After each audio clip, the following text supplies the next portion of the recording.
Quelques heures plus tôt, Kayano Takumi vivait une vie normale au Japon jusqu'à ce qu'il soit accidentellement tué par Seal, le dieu du vent, et envoyé dans une étrange forêt où il est maintenant entouré de créatures monstrueuses venant d'un autre monde. Face à des loups rouges de classe C, il perce le cœur du premier avec sa capacité airshoot et répète le mouvement sur l'adversaire restant. Frustré de rencontrer des ennuis si tôt dans cet endroit, il met les loups dans son inventaire pour recueillir des matériaux et survivre dans ce monde insensé. Peu avant d'entrer dans la forêt, Takumi se trouvait devant un être mystérieux qui s'excusait sans raison apparente. Complètement déconcerté, le garçon demanda ce qui se passait et l'être s'identifia comme Silphilel, un dieu, mais dit qu'il pouvait l'appeler Sil. Le dieu expliqua qu'ils étaient dans un endroit sacré, ce qui fit penser à Takumi que c'était une blague, mais Sil déclara franchement qu'il avait accidentellement tué le garçon. Désormais, Takumi est dans la forêt et doit se défendre. Selon Sil, il a utilisé ses pouvoirs pour réparer une faille dans l'espace-temps et a accidentellement touché l'humain de l'autre côté en exagérant. Pour corriger son erreur, Sil a envoyé le jeune homme de 28 ans avec un corps tout neuf à Eterdia, un monde géré par le dieu du vent. Des connaissances de base sur ce monde, sa langue et diverses autres compétences ont été implantées dans ce corps de 20 ans. En battant les loups rouges, Takumi a atteint le niveau 3 et continue maintenant son voyage pour découvrir pourquoi il s'est retrouvé là. Pendant sa marche, il rencontre 2 enfants perdus et essaie de communiquer avec eux, mais ils semblent trop effrayés pour lui faire confiance. Néanmoins, il se sent incapable de les laisser là et, entendant leurs estomacs gronder, Takumi prend de la nourriture qui reste dans son inventaire et la donne aux enfants. D'abord méfiant, il cède à la faim et dévore la nourriture. Voyant leurs vêtements en lambeaux, Takumi trouve une tenue pour chacun et les invite à aller en ville, mais les enfants ne réagissent pas du tout. Pour en savoir plus sur eux, il utilise son évaluation de statut et remarque qu'ils ont 5 ans mais n'ont pas de nom, alors il nomme le garçon Allen et la fille Elena. Par chance, les jumeaux commencent à le suivre, alors il pense à faire quelques arrêts en cours de route pour éviter de les fatiguer. Cependant, il se rend vite compte qu'ils ne sont pas aussi fragiles qu'ils le pensaient lorsqu'ils chargent de grands ours et les battent. Après le choc initial, Takumi leur demande de le prévenir lorsqu'ils vont se déchaîner ainsi et ils acquiescent. Étrangement, ces enfants se débrouillent exceptionnellement bien dans une forêt aussi dangereuse et obéissent même en le prévenant de l'approche d'un ours avant de l'abattre. En récompense pour avoir suivi les règles, les jumeaux reçoivent une tape sur la tête et, en même temps, ils gagnent complètement le cœur de leur père adoptif. En continuant leur voyage, Allen et Elena écrasent tous ceux qui se trouvent sur leur chemin tandis que Takumi se tient les bras croisés. Alors que le soleil commence à se coucher, le père adoptif annonce qu'ils vont camper là pour la nuit et appelle les enfants à ramasser du bois. Après avoir préparé la nourriture sur un feu de camp, ils partagent tout le repas et les enfants semblent plus à l'aise qu'au début. À l'heure du coucher, Takumi dresse une barrière protectrice autour d'un arbre pour abriter les petits, marquant ainsi le début de son aventure à Eterdia. À l'aube, ils arrivent en ville, surprenant les gardes qui ne s'attendaient pas à ce qu'un jeune homme et 2 enfants émergent vivants de la forêt, un endroit recommandé pour le rang A. Pour fournir une excuse, Takumi dit qu'ils viennent de la campagne à la recherche d'herbes médicinales trouvées autour de cette zone, alors ils n'ont pas exploré profondément la forêt, gardant toujours une distance de sécurité. Les gardes acceptent l'explication et demandent l'identité du gardien. Comme Takumi n'en a pas, il est emmené pour inspection et traitement. On lui donne d'abord un outil magique pour vérifier un casier judiciaire, et bien qu'il n'imagine aucun problème, il s'inquiète du fait qu'aucun des 3 n'a d'identité dans ce monde. Heureusement, tout se passe sans encombre et Takumi reçoit une carte d'identité temporaire pour lui-même et pour les enfants. S'il prévoit de rester à long terme, il doit obtenir une carte d'identité officielle de la guilde. Pour briser la glace, le soldat sourit aux enfants, mais ils ont peur et se cachent derrière leur nouveau gardien. En se promenant dans la ville, Takumi remarque qu'Allen et Elena ont peur des étrangers. Plus tard, il visite un sanctuaire du dieu du vent et contacte Sil. Takumi explique qu'il a trouvé 2 enfants dans la forêt et pense que la meilleure solution est de les laisser dans un orphelinat, ce qui fait paniquer Sil. Cependant, ce n'était qu'un bluff de Takumi pour découvrir que c'était bien le dieu qui avait intentionnellement mis les enfants sur son chemin. Sil prétend ne pas savoir qui sont ses enfants, mais Takumi se souvient qu'il y a 5 dieux dans ce monde, le dieu du vent, du feu, de l'eau, de la terre et la déesse de la création, Marianola. Comme Sil est l'un d'eux, il est illogique qu'il ne sache pas qui sont ses enfants dans son territoire. Coincé, le dieu du vent révèle que ses enfants ne sont pas ordinaires et qu'il serait dangereux de les laisser seuls, d'où sa demande à Takumi de s'occuper d'eux. Malgré son agacement de ne pas avoir été prévenu, Takumi accepte la proposition et emmène ses enfants adoptifs trouver un endroit pour passer la nuit. À l'auberge, les jumeaux ne peuvent contenir leur joie en voyant un lit chaud et confortable. Ils en profitent pour sauter partout et dépenser leur énergie restante avant de s'endormir. À l'aube, Takumi reçoit un bonjour d'Allen et Elena, la première fois qu'ils parlent. Il était inquiet de leur réaction en arrivant en ville avec autant d'étrangers, mais il semble que les choses se passent mieux que prévu. Il annonce rapidement qu'il les emmènera à la guilde des aventuriers. Une fois à la guilde, Takumi est accueilli par Luna et demande à être enregistré comme aventurier avec les petits, puisqu'il n'y a pas d'âge minimum requis. Après avoir rempli les formulaires, Takumi est enchanté par la guilde, mais Allen et Elena semblent toujours hésitants. La personne en charge les rassure, leur disant qu'ils n'ont rien à craindre. Peu après, les cartes sont prêtes et Takumi découvre qu'elles peuvent être utilisées comme identifiants. En outre, il apprend qu'il a atteint le niveau 11 après ce qu'il a fait dans la forêt. La réceptionniste explique qu'il existe des rangs allant du niveau F au niveau S, mais qu'actuellement, personne ne se trouve dans la catégorie la plus élevée de l'institution. Elle souligne également qu'il est permis de former des groupes pour les missions et que le rang de l'équipe sera la moyenne des rangs de tous ses membres. Concernant le flux de travail, Takumi doit choisir un travail sur le tableau et le soumettre à la réception avant de l'exécuter. Une fois la mission terminée, il est possible de vendre les objets obtenus directement à la guilde. En parlant de cela, Takumi déclare qu'il souhaite former un groupe, et la réceptionniste l'informe que l'équipe a besoin d'un nom. En y réfléchissant, le nouvel aventurier regarde les enfants et les voit comme des anges, il nomme donc le groupe White Wings. Pour leur première mission, Takumi choisit le travail le plus simple, récolter 10 herbes de lys en 3 jours. Sans perdre de temps, le groupe White Wings se dirige vers leur lieu d'objectif, une forêt où seuls des monstres faibles comme des slimes apparaissent. Cela rassure la personne en charge, qui estime qu'ils peuvent travailler sans grande préoccupation. En voyant la première herbe de lys, Takumi appelle les enfants pour qu'ils regardent et leur apprend comment récolter la plante sans l'endommager. Allen et Elena imitent les gestes de Takumi et reviennent chacun avec une herbe en main, gagnant ainsi une autre caresse sur la tête de Takumi. En peu de temps, ils accumulent une grande quantité de ces herbes, et la réceptionniste ne sait pas quoi faire avec une telle quantité, soulignant qu'il est très difficile de rassembler autant en si peu de temps. Takumi explique que les enfants ont travaillé dur pour cette tâche, alors Luna leur donne la récompense.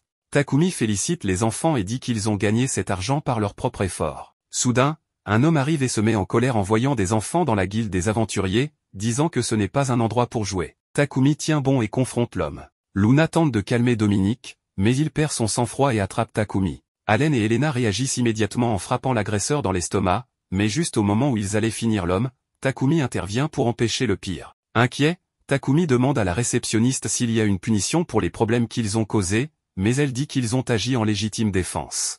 Peu après, le même garde qui les a accueillis à la porte arrive pour nettoyer le désordre, et Luna informe Takumi que les enfants pleurent. Inquiet, il leur demande ce qui se passe, et ils expriment leur peur d'être abandonnés après ce qu'ils ont fait. Takumi serre les enfants dans ses bras et promet qu'il ne les laissera jamais derrière. En expliquant au garde ce qui s'est passé, l'aventurier lui parle de la bagarre avec Dominique et donne son nom. De même, le soldat se présente comme Grand Volowen, le capitaine en second de Shirin des chevaleries de Gardia. En apprenant que les enfants ont pleuré par peur d'être abandonnés, l'officier demande si le jeune homme pourrait vraiment faire cela, ce qui offense profondément Takumi.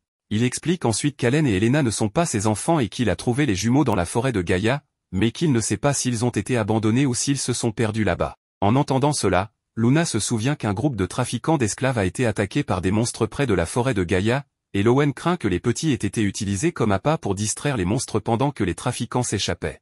Takumi demande s'il peut garder les 2 enfants, et le soldat sait bien que les enfants se sont déjà attachés à lui, reconnaissant ainsi le jeune homme comme responsable des jumeaux perdus. Le garde allait dire qu'il peut l'appeler Lowen, mais Luna, étant fan d'expéditions vers des lieux mystérieux, intervient pour découvrir quel type de matériaux Takumi a réussi à collecter dans la forêt de Gaïa. Takumi mentionne qu'il a rassemblé des parties de l'eau rouge, et Lowen demande au jeune homme de les vendre à cette femme car elle est obsédée par les matériaux de qualité. Heureusement, en plus d'être obsédée, Luna paie bien pour les matériaux qu'elle achète, donc Takumi et ses enfants sont dûment récompensés pour leurs efforts avec une bonne somme d'argent. Ensuite, le capitaine Lowen se souvient qu'il est venu parler au maître de la guilde de l'expédition qu'ils conduisent habituellement dans la forêt de Gaïa pour réduire le nombre de monstres, mais déplore le fait que les aventuriers de rang A sont rares car c'est le niveau de force que demande une forêt aussi dangereuse. Pour compenser cette pénurie de main-d'œuvre, Lowen convoque Takumi. Le novice tente d'expliquer qu'il vient juste de s'enregistrer au rang F, mais le capitaine sait que ce gars est sorti indemne de la forêt en transportant des matériaux de l'eau rouge, donc il peut très bien gérer la situation. Avec cela, l'aventurier réalise qu'il a fait une erreur en mentionnant les loups. Quoi qu'il en soit, Lowen se dirige vers le maître de la guilde, ignorant toute justification que Takumi pourrait avoir donnée pour éviter de rejoindre l'expédition. Devant le maître, l'officier demande que Takumi Kayano, un novice, fasse partie du groupe qui entrera dans la forêt de Gaïa. Le maître trouve étrange d'avoir un novice pour une mission de si haut niveau, alors Lowen explique que tous les novices ne sont pas nécessairement inexpérimentés. Quelques jours plus tard, Takumi s'est habitué à la vie à Eterdia, et les enfants commencent à interagir avec des étrangers. Ils suivent un emploi du temps régulier et profitent de leur vie. Cependant, en mangeant du pain, Takumi se rend compte qu'il n'est pas aussi bon que celui qu'il a l'habitude de manger. Il décide donc de préparer le pain de son monde. Il se rend dans une boulangerie où la boulangère, Michel, lui demande ce dont il a besoin. Takumi révèle qu'il n'est pas intéressé à acheter quoi que ce soit mais veut demander une faveur. Michel le présente à son père, Rod, et Takumi lui explique qu'il veut préparer du pain. Il montre à Rod les ingrédients et lui explique comment les utiliser. Rod révèle qu'il n'a jamais fait cela auparavant, alors Takumi décide de lui apprendre. Takumi fait une démonstration de la préparation du pain, et Rod réalise que c'est plus facile qu'il ne le pensait. Rod essaie de le faire lui-même, et Takumi lui dit que c'est parfait. Rod demande alors à Takumi de l'aider à faire plus de pain, et Takumi accepte. Ils commencent à cuisiner ensemble, avec l'aide des enfants. Après quelques moments, le pain est enfin prêt à être mangé. Rod en prend une bouchée et réalise qu'il est délicieux, pensant à le vendre à ses clients. Il propose de payer Takumi pour avoir eu l'idée, mais Takumi explique qu'il n'a pas besoin d'argent et veut juste que le pain soit disponible à la boulangerie. Il note qu'il a eu l'idée des boulangers de son monde, donc il ne veut pas en prendre le crédit. Rod envisage d'expérimenter avec d'autres ingrédients, et Takumi demande aux enfants ce qu'ils pensent du pain. Ils lui disent qu'il est délicieux et en veulent encore. Le lendemain, Luna informe Takumi qu'il a été promu au rang E, et il se rend compte qu'il est déjà au niveau 13. Elle lui demande s'il veut aller dans le labyrinthe et lui indique où le trouver, mentionnant qu'il a 15 étages et que les aventuriers le visitent pour chasser des monstres. Il décide d'aller y jeter un œil, et elle lui dit qu'il ne pourra pas le conquérir en un jour. Takumi explique qu'il veut juste explorer le premier étage, rappelant qu'il n'est qu'un aventurier de rang E et qu'il ne survivra pas s'il va trop loin. Après un certain temps, nous voyons Takumi et les enfants dans le labyrinthe, déjà au 3e étage. Takumi remarque que les enfants lui montrent le chemin, facilitant la navigation. Cependant, il les trouve mystérieux, se demandant comment ils connaissent le bon chemin. Il réalise que l'endroit s'appelle le labyrinthe de la Terre. Soudain, une taupe bloque leur chemin, mais les enfants la battent. Son corps disparaît et il se demande pourquoi. Takumi explique que les monstres dans les labyrinthes disparaissent lorsqu'ils sont vaincus, mais laissent des objets derrière eux. Il découvre que la taupe a laissé tomber une moustache, mais ils pensent tous que c'est inutile. Ils s'enfoncent plus profondément dans le labyrinthe, et Takumi décide d'arrêter pour la journée, disant qu'il est temps de dîner. Il sort son poêle magique et l'utilise pour cuisiner leur repas. Ils apprécient la nourriture ensemble, et les enfants passent un bon moment avant de dormir dans leur tente. Ils poursuivent leur voyage, éliminant les monstres sur leur chemin. Après quelques jours, ils atteignent le 10e étage et trouvent un coffre au trésor. Takumi pense qu'il pourrait contenir un objet rare, et les enfants l'ouvrent, découvrant 2 potions. L'une restaure le mana, et l'autre régénère l'endurance. Cependant, Takumi sait que ce sont juste des objets de Baran et qu'ils ne valent pas grand-chose. Soudain, un monstre apparaît et les enfants l'éliminent rapidement, laissant tomber sa peau. Takumi mentionne que c'est assez rare. Il remarque que les enfants sont incroyablement efficaces contre les monstres et pense qu'ils ont des instincts surhumains. Il est heureux qu'il n'ait pas été trouvé par quelqu'un qui aurait pu les exploiter, pensant que c'est la raison pour laquelle Seal était inquiet pour eux. Cependant, un serpent s'approche, et Takumi vérifie ses statistiques, réalisant qu'il est venimeux. Il dit aux enfants de reculer, pensant que c'est l'occasion idéale pour essayer sa compétence de lancer. Il lance une pierre avec une force incroyable, aveuglant le serpent, puis utilise sa compétence tranche-vent pour le découper en morceaux. Soudain, des abeilles géantes apparaissent et les enfants ont du mal à les toucher. Ils utilisent alors la compétence de lancer, mais les abeilles s'envolent, et Takumi est surpris qu'il possède aussi cette compétence. Alors qu'ils poursuivent les monstres, Takumi vérifie son inventaire et pense à la gelée de Slim, se demandant si elle est vraiment utile. Les enfants finissent par vaincre les monstres, qui laissent tomber du miel. Takumi note que c'est rare et pense que chasser les abeilles est une bonne idée. Il prépare un repas avec l'aide des enfants et décide d'utiliser le miel pour améliorer la saveur. Ils commencent à manger ensemble, trouvant la nourriture délicieuse, mais un groupe d'abeilles les approche soudainement. Il utilise ses compétences pour les éliminer, mais les enfants voient un autre groupe arriver et décident de les aider, heureux d'avoir pu récolter plus de miel. Ils atteignent finalement le 15e étage où ils voient une porte géante, pensant que le boss final les attend à l'intérieur. Ils décident d'entrer, mais la porte se ferme soudainement alors qu'un ver géant apparaît. Takumi réalise que c'est le boss final et qu'ils ne peuvent pas s'échapper à moins de le vaincre. Il dit aux enfants de le laisser s'en charger et utilise sa compétence tranche-vent, mais le boss l'esquive et commence à l'attaquer avec des orbes de sable. Takumi les détruit avec ses balles d'air et tire sa flèche de vent, qui parvient à tuer le boss. Il n'en revient pas d'avoir pu le vaincre si facilement, pensant que K lui a donné des compétences surpuissantes. Il récupère le butin tandis que les enfants le félicitent pour son travail acharné. Une porte s'ouvre et il voit un dispositif de téléportation qui peut les renvoyer au sommet. Ils ouvrent un coffre au trésor et découvrent des bombes incendiaires à l'intérieur. Takumi note qu'elles fonctionnent comme des grenades, mais il voit les enfants jouer avec et les leur retire en leur disant que c'est dangereux. Ils utilisent le dispositif de téléportation et sont transportés à l'extérieur du labyrinthe. Cependant, il voit un loup étrange, et Takumi remarque qu'il a l'air dangereux. Mais il commence à remuer la queue, et Takumi constate que les enfants ne l'attaquent pas, pensant qu'il doit être amical. Il vérifie ses statistiques, réalisant que c'est une bête de rang S. Il est surpris de découvrir qu'elle a un contrat avec lui, pensant que s'il est derrière cela. Il essaie de donner des ordres au loup, et celui-ci obéit. Les enfants commencent à l'apprécier, disant qu'il est mignon, et ils lui disent qu'ils devraient lui donner un nom. Takumi décide de l'appeler Jules, et les enfants pensent que c'est un excellent nom. Ils sont sur le point de retourner en ville, mais Takumi sait que les villageois paniqueraient s'ils voyaient Bijou. Il le cache donc dans son ombre, expliquant qu'il peut le faire apparaître au besoin. Ils se rendent à la chapelle où Takumi demande à s'il a envoyé Bijou, mais il nie cela, pensant que le dieu de l'eau en est responsable. Il décide de lui donner une autre bête contractée, lui disant d'aller dans la prairie à l'extérieur de la ville le matin suivant. Takumi se demande pourquoi le dieu de l'eau lui a envoyé Bijou, et s'il pense que c'est pour le remercier. Takumi croit que c'est parce qu'il prend soin des enfants, pensant qu'ils doivent être liés au dieu de l'eau. Il reçoit un cadeau des dieux, et s'il lui dit de l'accepter. Takumi hésite, alors s'il le prévient qu'il va recevoir une punition divine s'il refuse, ce qui le pousse à accepter. Le lendemain, il se dirige vers la prairie mentionnée par Seal, et deux créatures apparaissent. Il réalise qu'ils ont de nouveaux compagnons. L'une d'elles appartient à l'espèce des tigres volants, un monstre de rang S qui contrôle le vent et vole librement dans les cieux. L'autre est un faucon tonnerre, un faucon doré utilisant la magie de la foudre et possédant une vitesse enviable. Quant à leur nom, Takumi décide d'appeler le tigre Fit et le faucon Bolt. En fait, Seal a déjà envoyé les colliers pour les animaux, de sorte qu'ils sont tous correctement équipés et domestiqués pour rejoindre les ailes blanches. Pour éviter tout problème parmi les autres personnes, ces colliers peuvent se réduire en même temps que les animaux, les faisant ressembler à des chatons et des chiots.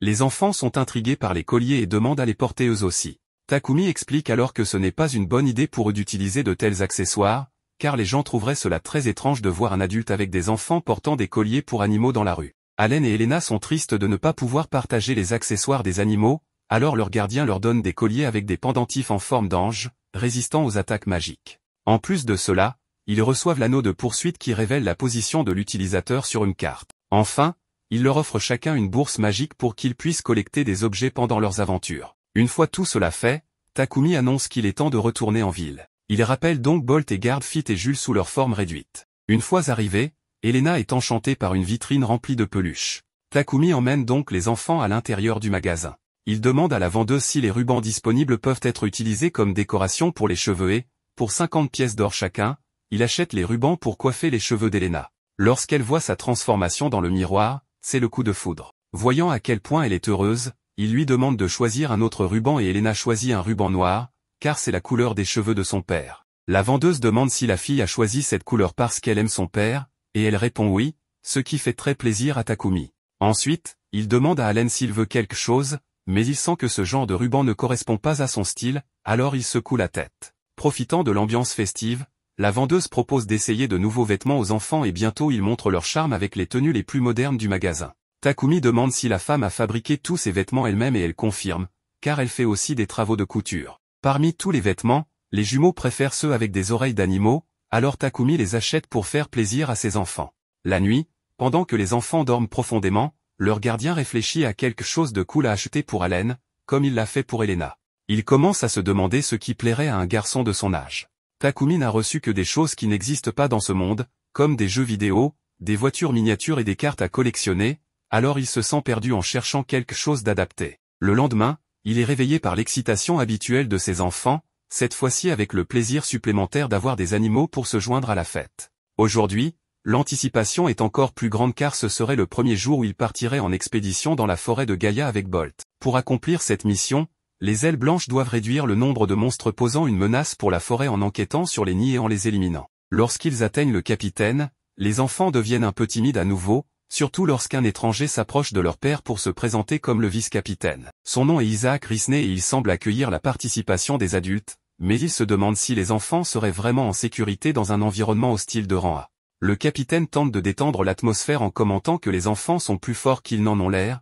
mais Allen et Elena réagissent en se cachant encore plus derrière les jambes de leur gardien. Takumi s'excuse pour la timidité des enfants et tente de les encourager à sortir de leur coquille, mais il semble qu'il leur faudra un peu de temps pour baisser leur garde. Quoi qu'il en soit, Volt annonce qu'ils utiliseront des carrioles pour se rendre à la forêt de Gaïa et demande à tout le monde de monter à bord. Takumi remarque quelqu'un qui les regarde étrangement. Ressentant les émotions de ses enfants, il réalise qu'ils ont également perçu une certaine hostilité, supposant que c'est parce que certains aventuriers n'acceptent pas la présence d'enfants lors de telles expéditions. En route pour la mission, Isaac explique qu'il leur faudra environ 1 heure pour atteindre la forêt, alors Takumi dit aux enfants que ce sera peut-être un trajet ennuyeux, mais ils sont d'accord avec cela. Deux aventuriers commencent à encourager les enfants, disant qu'ils ont hâte de travailler en équipe avec eux, ce qui les laisse stupéfaits, comme s'ils ressentaient le poids de la responsabilité sur leurs épaules. Alors que la carriole avance, Takumi sent que les enfants deviennent plus à l'aise, à son grand soulagement. Bientôt, ils arrivent à l'orée de la forêt de Gaïa et Volt annonce son plan de chasse de 5 jours, avec chacun des 3 bataillons prenant des routes différentes pour atteindre le camp. D'abord, le capitaine présente Takumi au groupe d'aventuriers rejoignant la cavalerie. Leur chef est Rudolf de Souffle du Dragon, qui est impatient de travailler avec tous les membres de l'expédition. La fille s'appelle Iris, tandis que le garçon en chemise verte s'appelle Gilm, et celui en bleu, Zack. Rudolf est un aventurier de rang A, ce qui impressionne Takumi, qui est impatient de travailler avec un aventurier de si haut niveau. Avec cela, Volt appelle tout le monde à se mettre en route et, en chemin, les jumeaux démontrent leur capacité perceptive en identifiant la présence d'ennemis à proximité. Takumi avertit qu'un monstre arrive par la gauche, bien que personne d'autre ne puisse le voir. Ironiquement, la magie de détection de Gilm, qui repose sur un signal magique, ne détecte rien, tandis que la pure perception des jumeaux est bien plus efficace pour sentir les hostilités environnantes. Après un moment, Gilm finit par détecter la présence et le groupe passe en mode combat. Bientôt, un loup rouge émerge de la forêt, surprenant les aventuriers. Cependant, contrairement aux autres, Allen et Elena sont ravis par la présence de l'animal et courent jouer avec lui, ce qui rappelle à Takumi qu'il a oublié de leur dire de rester tranquillement dans un coin. Allen donne un coup de pied à la bête, suivi par Elena, et à eux deux, ils vainquent l'ennemi en quelques secondes, laissant tout le monde bouche bée. Comme d'habitude, Takumi caresse la tête des enfants pour les féliciter de leur victoire, mais leur demande de se reposer et de laisser les autres avoir leur tour à la chasse également. Pendant ce temps, Volt veut savoir ce qu'il vient de voir, car les loups rouges sont des créatures de rancée. Leur père mentionne le jour où les jumeaux ont terrassé un homme adulte à la guilde des aventuriers. Bien que ce soit effectivement une scène impressionnante, le capitaine pense que cela n'est arrivé que parce que l'homme avait baissé sa garde. Il ne croit pas que ces enfants sont de véritables machines à tuer capables d'abattre des bêtes sauvages d'un simple coup de pied. Comme il l'a mentionné auparavant, Takumi se rappelle avoir trouvé les jumeaux dans la forêt de Gaïa, ce qui laisse les aventuriers sous le choc en réalisant que 2 enfants ont survécu dans une forêt aussi dangereuse. Cela explique beaucoup de choses sur la force impressionnante des 2 petits. Au milieu de tout cela, s'il observe le voyage et regrette d'avoir mis Takumi dans cette situation. Tout ce qu'il peut espérer, c'est que celui envoyé dans ce monde réussira sa mission. Il prie les dieux pour la sécurité du trio. Allen et Elena menacent cette sécurité en courant soudainement dans la forêt, poussant leur père à les poursuivre pour voir ce qui s'est passé. Il s'avère qu'ils ont trouvé de l'herbe spirituelle, une herbe médicinale aux propriétés magiques qui sert également d'ingrédient pour les potions. Malgré avoir reçu encore plus de caresses pour avoir trouvé cet objet, Takumi leur rappelle à nouveau qu'ils ne peuvent pas courir partout dans la forêt comme des fous. Mais avec leur visage triste et adorable, ils cèdent et les laissent se promener plus profondément dans les bois. Bientôt, ils trouvent de la mousse rocheuse gluante, un remède efficace contre les démangeaisons mais qui peut provoquer des éruptions cutanées en cas de contact direct avec la peau. Isaac se rappelle que son capitaine a utilisé cette mousse pour traiter ses crises de démangeaison. Volt s'excite à l'idée de collecter autant de cet ingrédient que possible, mais avant de pouvoir le toucher, Isaac l'avertit des éruptions cutanées et réprimande son supérieur, soulignant que même les enfants sont plus intelligents en appelant un adulte avant de toucher la plante. Takumi trouve cette dynamique entre les 2 étrange, mais un des aventuriers explique que cela a toujours été ainsi. Pour aggraver les choses, les réprimandes semblent durer plus d'1 heure, alors Takumi appelle les enfants et leur demande de faire quelque chose discrètement. Les jumeaux tirent la cape d'Isaac et lui tendent un sac de la mousse, rendant le vice-capitaine ravi du cadeau des petits, ce qui lui fait oublier de réprimander Volt à nouveau. Une fois de plus, Allen et Elena restaurent la paix avec leurs compétences variées. Cependant, la paix est de courte durée car un orc supérieur s'approche, accompagné de 6 orques plus petits. Rudolf s'engage à affronter l'ennemi principal tandis que Takumi se joint également au combat. Volt doute que Takumi puisse gérer un orc, mais le garçon prouve le contraire en abattant l'un des monstres avec son classique vent tranchant.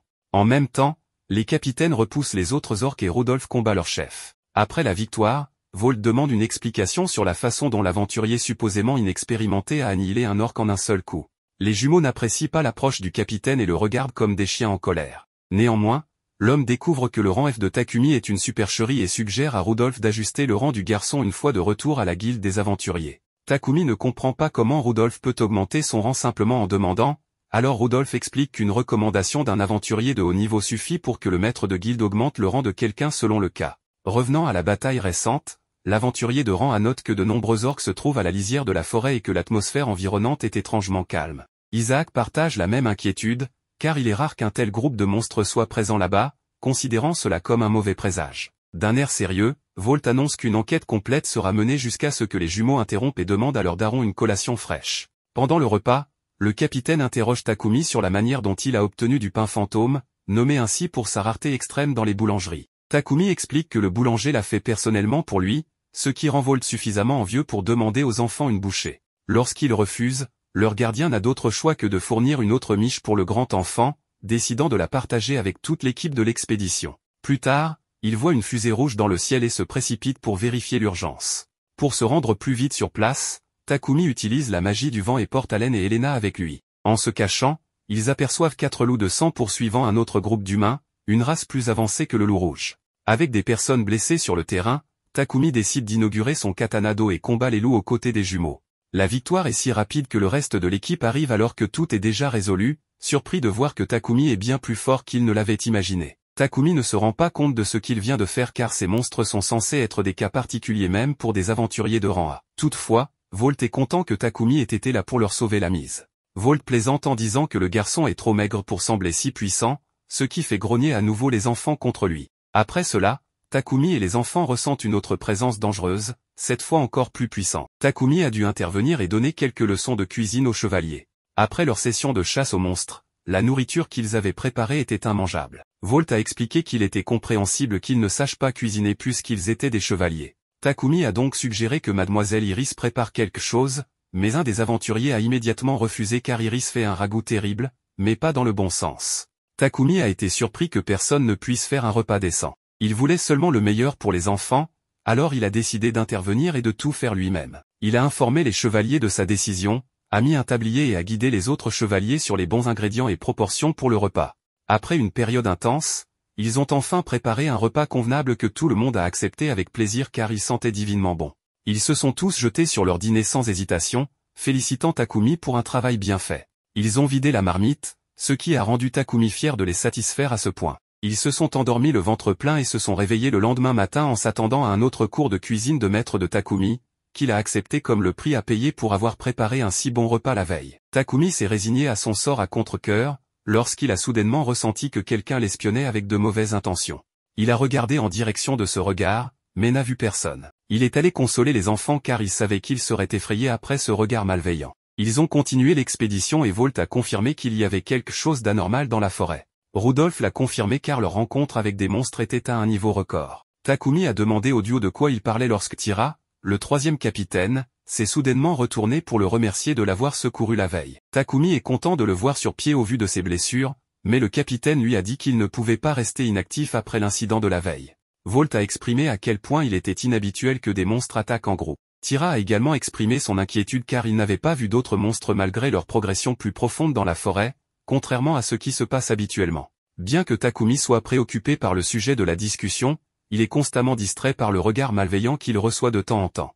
Il regarde autour de lui pour essayer de trouver l'origine de ce regard lorsque les enfants s'exclament soudainement. Takumi regarde en direction de leur regard et remarque un énorme serpent les regardant calmement. Il se blâme pour avoir détecté le monstre en retard car il était distrait par le regard malveillant. Il pointe le monstre à tout le monde et ils sont surpris qu'un serpent maléfique les attaque.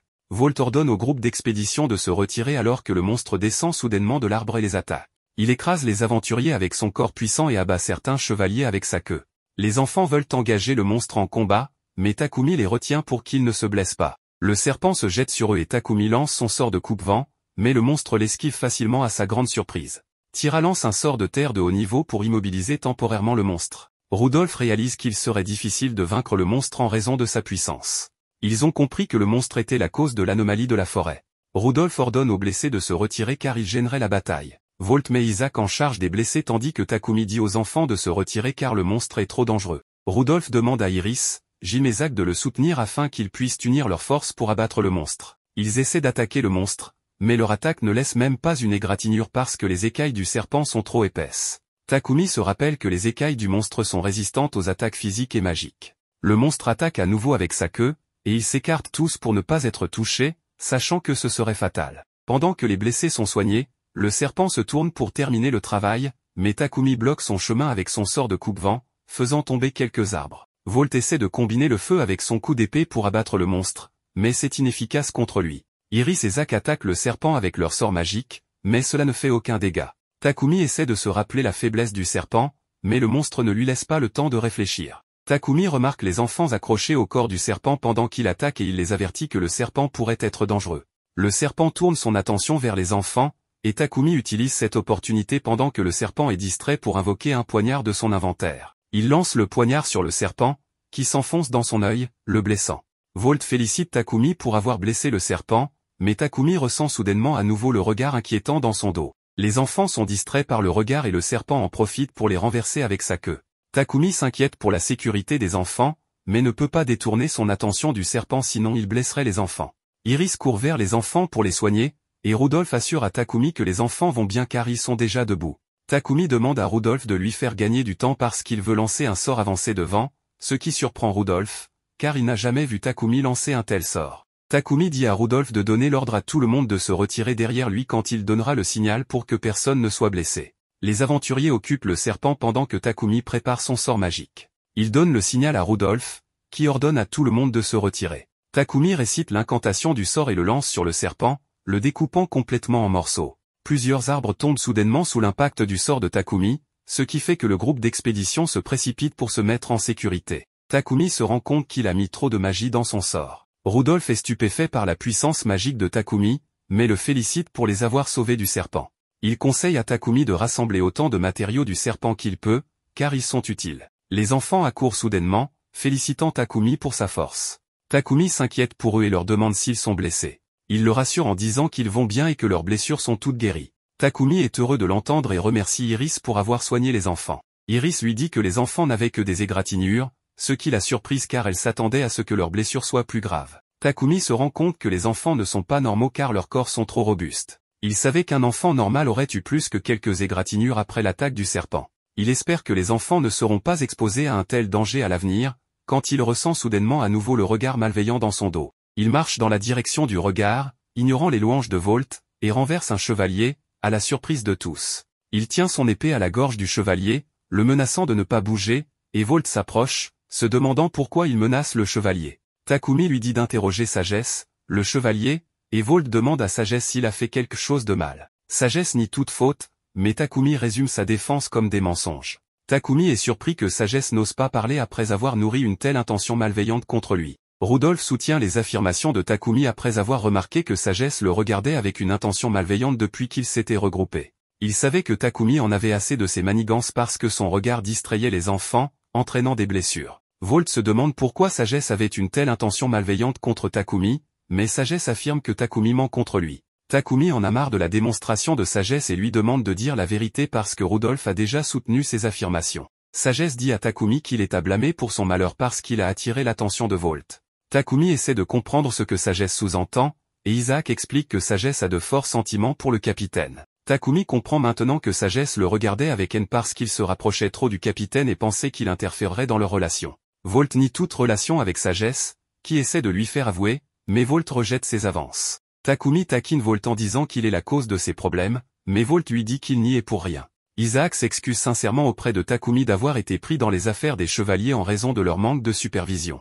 Il assure à Takumi que l'offenseur sera dûment puni, et Takumi prend ses paroles au sérieux. Tira exprime son inquiétude pour les enfants parce qu'ils ont été blessés, mais il le rassure qu'ils sont tous guéris. Takumi dit à Volt qu'il devrait être en partie responsable parce qu'il a négligé l'intention malveillante. Il avertit Sagesse qu'il ne le pardonnera pas à l'avenir si un tel incident se reproduit. Isaac le remercie pour sa considération. Rudolph s'approche soudainement de Takumi, heureux que la discussion soit terminée, et lui dit qu'il meurt de faim après avoir dépensé tant d'énergie pour abattre le serpent. Tout le monde dans le groupe d'expédition fait l'écho à la plainte de Rudolph, suppliant Takumi de leur préparer quelque chose à manger. Takumi n'en a pas envie à cause du comportement d'un des chevaliers qui a blessé les enfants, mais il change d'avis lorsque les enfants insistent pour dîner avec le reste du groupe d'expédition. Takumi accepte de préparer le repas et demande de l'aide aux membres du groupe d'expédition. Les enfants offrent leur aide pour le repas, mais font une erreur et perdent toute motivation.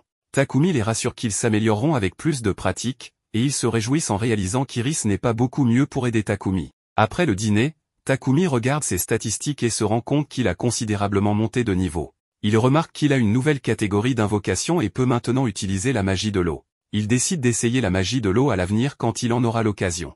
Volt s'approche de lui pour s'excuser pour les événements de la journée, et les enfants lui offrent un siège. Volt accepte volontiers le siège et informe Takumi qu'il met fin à leur expédition. Takumi et les enfants sont surpris par cette décision, mais Volt explique qu'il serait dangereux de continuer parce qu'ils ont beaucoup de membres blessés. Il informe Takumi qu'ils quitteront la forêt le lendemain matin, ce qui complétera sa quête. Il rappelle à Takumi de prendre sa récompense à la guilde lorsqu'ils retourneront, et les enfants sont ravis que l'expédition soit terminée, exprimant combien ils se sont amusés. Volt promet de les inviter pour la prochaine expédition, mais Takumi n'est pas enthousiaste car il veut une pause. Le lendemain, Takumi retourne à la guilde où il est accueilli par Luna qui l'attendait avec enthousiasme. Elle le conduit à une salle où le maître de la guilde, Johan, l'attend. Johan se présente et Takumi se présente ainsi que les enfants à Johan. Johan mentionne les informations de Rudolf et Volt concernant le rang de Takumi, mais il n'est pas convaincu parce que Takumi ne semble pas forte à ses yeux. Cependant, en raison des recommandations de 2 personnes de haut rang, le maître de la guilde envisage de le promouvoir au rang d'aventurier de rang A. Luna est excitée à l'idée que Takumi soit promu à un rang aussi élevé en si peu de temps, mais Johan la calme. Il explique que les exploits de Takumi lui ont valu ce rang et s'excuse de ne pas lui avoir accordé son rang plus tôt. Takumi lui dit qu'il est plus que satisfait d'être un aventurier de rang A. Johan demande à Takumi ce qu'il fera des enfants parce que leur bas rang influencera le rang de leur groupe, l'empêchant de prendre des quêtes de niveau supérieur. Il précise également que faire monter en grade les enfants attirera des mauvaises intentions. Takumi demande l'avis des enfants et décide de leur faire monter d'un niveau. Johan est satisfait de cette décision car leur groupe deviendra de rang C, permettant à Takumi de prendre des quêtes de rang B. Il demande à Luna de s'occuper de la paperasse et les enfants présentent leur carte d'identité au comptoir de la réception. Elle évalue leur carte et est surprise qu'ils aient exploré le labyrinthe jusqu'au dernier étage en seulement quelques jours. Elle informe Takumi qu'il vient de battre un record, mais Takumi lui demande de garder cela secret pour éviter de mettre en danger les enfants en attirant l'attention sur eux.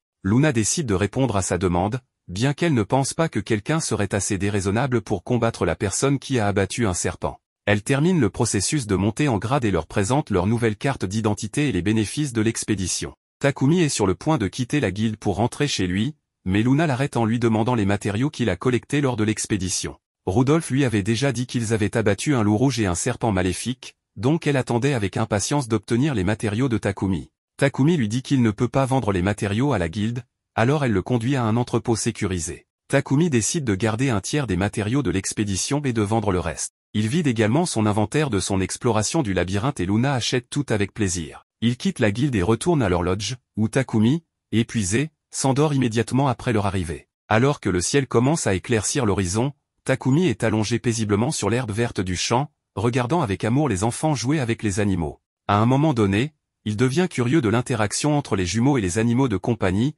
alors il s'approche pour voir ce qui se passe. Les garçons essayaient d'apprendre aux animaux à parler, et même s'ils ne savaient pas si c'était possible, leur père les encourage à essayer. En parlant d'enseignement, en utilisant la récompense que l'équipe gagne de ses missions, Takumi demande aux garçons de compter les pièces, en expliquant la différence de valeur entre les pièces de cuivre, d'argent et d'or, qui dépendent aussi de la taille pour leur valeur. Profitant de l'enthousiasme des enfants, il leur demande de collecter des pièces totalisant 54 pièces d'or. Allen et Elena mettent leurs têtes ensemble et calculent le montant nécessaire. Ensuite, Takumi continue de rendre les défis plus difficiles, montrant qu'il n'oublie pas sa responsabilité d'éduquer les petits sur des choses de la vie qui ne concernent pas nécessairement être un aventurier. En parlant de cela, après ces exercices de mathématiques, il est temps d'aller faire du shopping. Regardant autour comme si c'était un parc d'attractions, les jumeaux sont enchantés par les marchands offrant leurs marchandises, comme des plantes pour embellir la maison ou des légumes frais pour remplir leur ventre. Au stand de fruits, le vendeur accueille gentiment les petits, alors Takumi demande à Allen de choisir la nourriture qu'il veut, sans oublier de dire s'il te plaît. Allen demande 5 fruits de guérison pour un total de 35 pièces d'or, qu'Allen sépare de l'argent dans sa poche et reçoit les félicitations de son tuteur pour un travail bien fait. Maintenant, c'est au tour d'Elena, qui demande 5 pommes coûtant 30 pièces d'or. Tout comme son frère, Elena sépare le montant correct et reçoit aussi de l'affection de son père. Le vendeur complimente la capacité des enfants à calculer, renforçant la confiance du gardien, qui rend poliment l'appareil. Ensuite, il se dirige vers une librairie car, pendant qu'Allen et Elena cherchent quelque chose d'intéressant, Takumi peut acheter un livre qui lui apprend à utiliser la magie de l'eau qu'il a apprise. En regardant l'un des livres, il voit que les 2 petits sont inactifs, alors il explique qu'il regarde et interprète les lettres selon leur signification. Comme d'habitude, les frères et sœurs sont intéressés à apprendre. Pendant ce temps, une vieille dame s'approche de Takumi, charmée par l'énergie des enfants. Ayant entendu ce qu'il disait, elle commente qu'elle a des cahiers d'exercices d'écriture et des livres illustrés pour les enfants. Heureux, les jumeaux remercient la dame pour son aide, et elle félicite aussi leur tuteur pour leur éducation, le rendant une fois de plus timide. En quittant la librairie, Takumi avoue que cela fait du bien de recevoir tant de compliments car cela indique qu'il est sur la bonne voie pour élever Elena et Allen. Un jour plus tard, le groupe retourne à la guilde pour reprendre le travail. Après un certain temps, la mission était de trouver un chat noir avec des pattes blanches nommé Mina. Suivant l'indice du flyer, Takumi emmène les jumeaux à l'endroit où Mina s'est perdue. Avec l'aide de Jules, Fit et Bolt, tout le monde se mobilise pour trouver le chat, cherchant chaque ruelle, coin et toit. Le groupe n'épargne aucun effort pour atteindre l'objectif, et Bolt offre un excellent soutien aérien avec sa vue privilégiée des environs. Takumi trouve un chat tigré mais le rejette car ce n'est pas celui qu'il cherche. Allen aperçoit une queue de chat noir, mais il s'avère être un autre chat avec de la fourrure blanche. Elena tombe sur Fit, qui se cachait dans un buisson du quartier. Après avoir cherché longtemps, les jumeaux perdent un peu d'enthousiasme, mais Takumi essaie de remonter leur morale pour un dernier effort. En reprenant la recherche, l'équipe rencontre toutes sortes de chats sauf le noir. Après un autre tour infructueux, les enfants semblent encore plus découragés, alors Takumi demande s'ils veulent abandonner. Cette question ravive les petits qui décident d'aller jusqu'au bout. Le tuteur demande où il prévoit de chercher ensuite, et les enfants et les animaux pointent dans la même direction. Après un certain temps de recherche, il voit une ombre passer devant le groupe, se révélant bientôt être un chat noir derrière des barils. Takumi compare le chat au dessin sur le flyer, et toutes les caractéristiques correspondent parfaitement. Avant de faire quoi que ce soit d'autre, il avertit les enfants qu'approcher imprudemment effrayera l'animal, donc ils doivent s'approcher discrètement. Les jumeaux s'approchent sur la pointe des pieds de Mina, qui tremble de peur et menace de réagir violemment. Allen agite alors sa corde à plumes pour attirer le chat calmement, faisant en sorte que Mina se calme devant l'accessoire suspendu. Après avoir récupéré l'animal perdu, l'étape suivante est de le nourrir, alors Takumi prend du lait de son inventaire. Ensuite, il retourne à la guilde et livre le chat à son propriétaire qui attendait l'animal. Allen et Elena, voyant la réaction de joie de la propriétaire en retrouvant sa bien-aimée Mina dans ses bras, ressentent le désir de trouver un autre animal perdu pour apporter cette même satisfaction en accomplissant la tâche. Après avoir demandé à Takumi, il interroge Luna s'il y a une autre mission comme celle-ci. Malheureusement, il n'y en avait pas, mais la réceptionniste propose une mission de chasse aux gobelins qui émerge dans le village voisin, terrorisant les gens et les animaux de la région. Ce n'est pas exactement une mission pour les bas niveaux, mais comme le paiement n'est pas élevé, les aventuriers plus expérimentés ne veulent pas la prendre. Alors, après avoir accepté la mission, ils se mettent en route pour une autre mission de guilde sur le dos de leurs animaux. Arrivés au village, Jules et Fit reprennent leur forme plus petite pour éviter les ennuis, tandis que Bolt reste calmement dans les airs. À la porte du village, les gardes semblent méfiants envers les voyageurs et les accueillent rudement. Takumi explique qu'il est venu avec son groupe d'aventuriers après avoir accepté une mission de la guilde Shirin pour chasser les gobelins, alors le garde emmène l'étranger chez le chef du village. À l'intérieur du mur, Takumi commente que le garde est vraiment vigilant envers quiconque arrive, et il répond que les attaques de gobelins sont devenues plus fréquentes, se produisant plusieurs fois par jour. En atteignant la destination, le chef remercie les jeunes pour leur aide, tandis que Takumi va droit au but et demande des informations sur les envahisseurs. Avant de répondre, le chef demande quand les compagnons aventuriers arriveront, ne croyant pas qu'il fera face aux gobelins avec seulement l'équipe qu'il a amenée. Takumi comprend la préoccupation, car un jeune homme et 2 enfants ne ressemblent pas exactement à une unité d'extermination professionnelle. Pour changer un peu la perception du leader local, il montre son identité de guilde rang A. Juste à ce moment, un garde se précipite pour signaler que le village est attaqué. Takumi demande à tout le monde de fuir vers un endroit sûr car il s'occupera de la situation. Le chef demande si l'aventurier va vraiment emmener les enfants avec lui, alors qu'ils couraient vers leur tuteur. Takumi explique qu'il est plus facile de les protéger à ses côtés que de les laisser quelque part où il ne peut pas nécessairement contrôler la situation. Bientôt, la région se transforme en chaos absolu et les habitants du village fuient en quête d'abri.